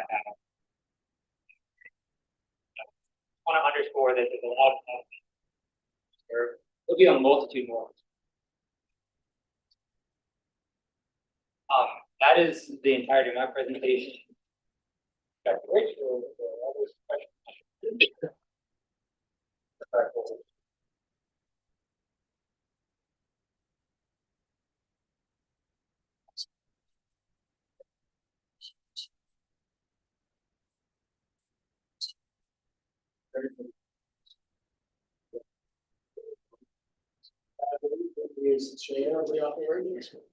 Great introduction, man. Okay, so I just wanted to, it's interesting. I've seen this presentation before and I appreciate you guys filling down a depth, plan into really my slide. And I've used that analogy myself already now in Andrea. And that jumped out at me watching it this time is the ship is actually going to be ready for an update. We can focus on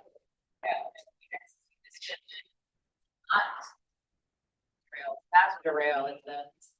So I was sort of struck by that this time. When you went through Rich, the orientation and just highlight that what this vision is gets away from one direction and becomes bi-directional. The other thing I tried to highlight is that last slide, for me, comes full circle back to the DMV's and SB 28 conversation. Like, BRE is the connection into the transit system. It's people's way in to that larger transit conversation. That's fine. And I would just write that, you have a chance to really look at it, because that's the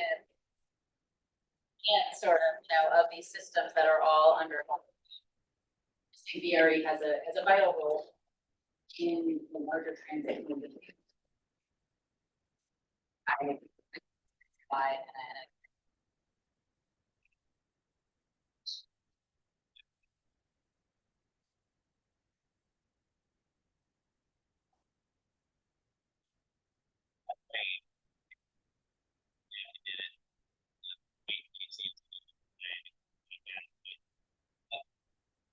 All this is we have to have like hit some kind of here. The system plan population growth in our different services. The urban part of our area.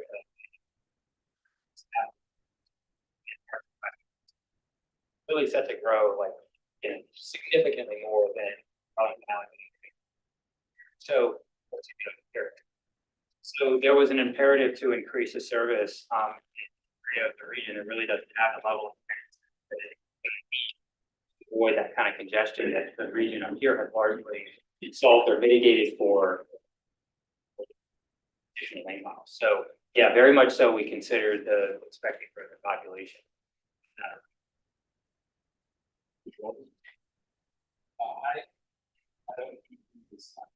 I need a lot more data. I'm very, very old.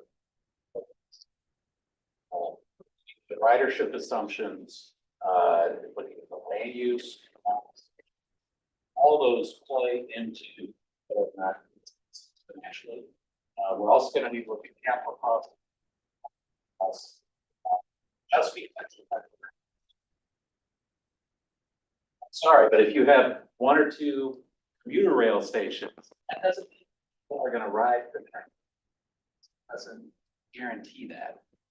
Have to look hard equally before we jump headlong into this as a condition to make sure that it makes sense. Go back and make sure that people are acting, and frankly, that it's worth it. That the investment that's required on the capital side and on the operating side. So it can be done, I'm sure. I love the vision, but let's just make sure we've actually taken that. Thank you. Also, there's an element here of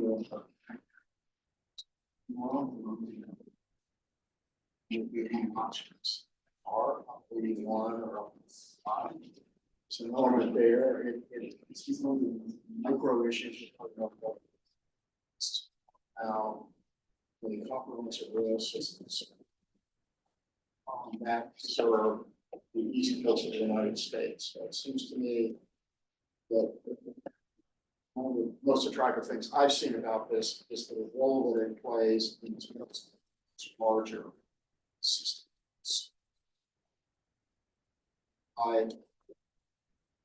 Meaningful options, use of words like 81 and 95.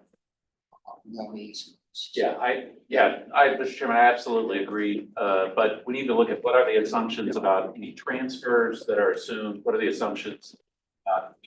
First, how many passengers? Be consistent. Well, fare structure. Frankly, we need to look at. We have a little bit of a fiscal cliff coming in terms of our subsidies.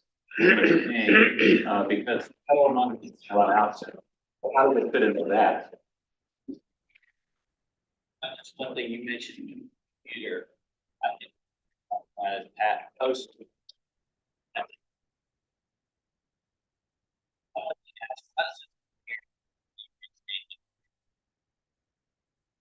Thank Um. Which the state's doing, but I look at the time. Just read. So.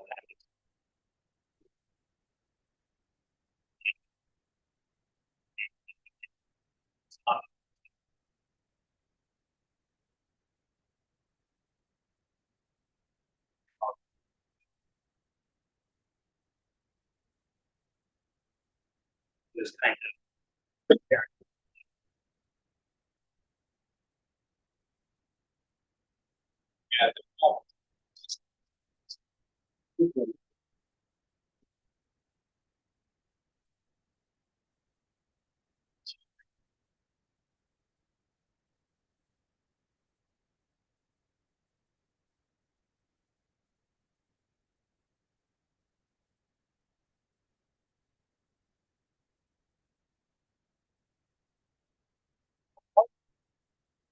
But, statewide planning. Or a statewide law planning. Is, to some degree, BPRA as well. So we're connected with that as well. To kind of, stay abreast of the statewide organization. Just to address, data, the slides at the level are detailed and we out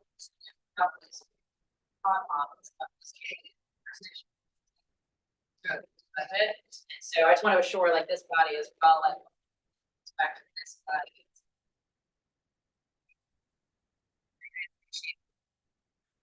$1,000.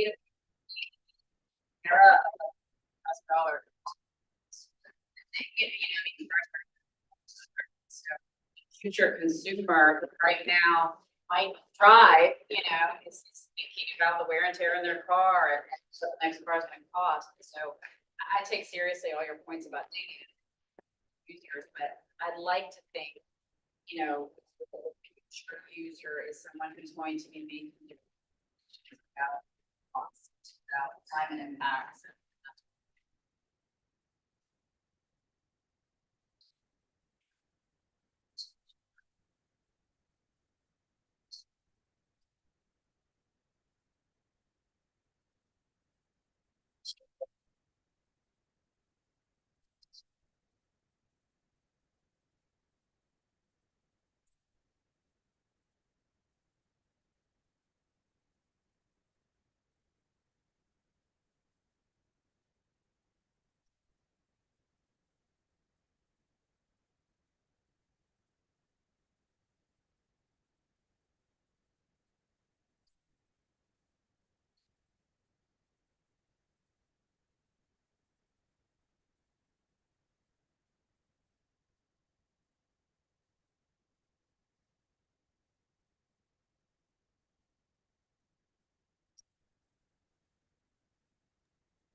you.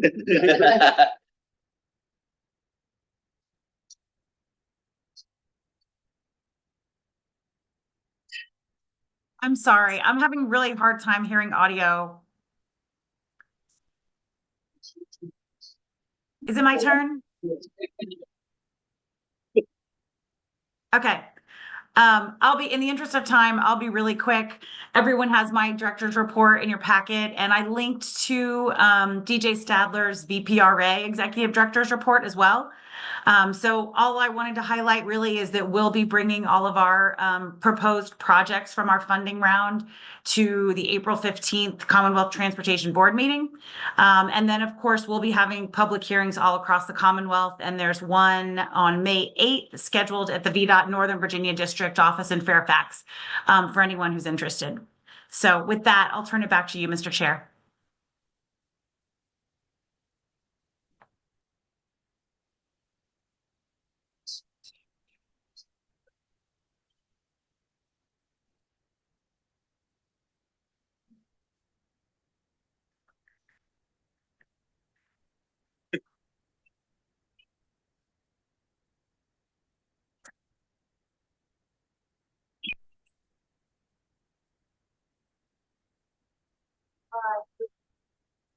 Highlights in here. I actually really have the pleasure this evening of introducing 3 new staff at NVTC. Slogged through some on their first week. We do have with us Shannon Bacon and Jason Adel, who I think are 3 or 4 weeks in. You guys must have to get a wave. They just joined us as program analysts. And Meg Johnston, who's in day 4, has joined us as our new grants and procurement manager. So we're really excited to have them on board. We've been able to, it's a very nice time to be hiring some amazingly talented people who are happy to join our staff here. Just a reminder that we do have that Joint Commission Working Group and Program Advisory Committee meeting coming up on April 24th at 4:30 p.m. and it's a virtual meeting. That's where we're going to be bringing students' voice, including having a public hearing. Our next commission meeting here is on May 1st, just upstairs at 6th Executive Committee and then down here. And then our joint WMATA committee and legislative policy committee will be meeting 100% virtually on Thursday, May 29th. So obviously all of those things will be coming up. Any commissioner is welcome to participate in any of them. As always, we also have our financial reports in the back. You're definitely welcome to ask me or Scott now or after the meeting on any of those. Thank you very much. Does anyone have any questions? Okay. Does anyone have anything else that they'd like to discuss? Yeah. You should adjourn. All right, I'm not seeing any, on anything much of it. All those in favor? Thank you. Thanks.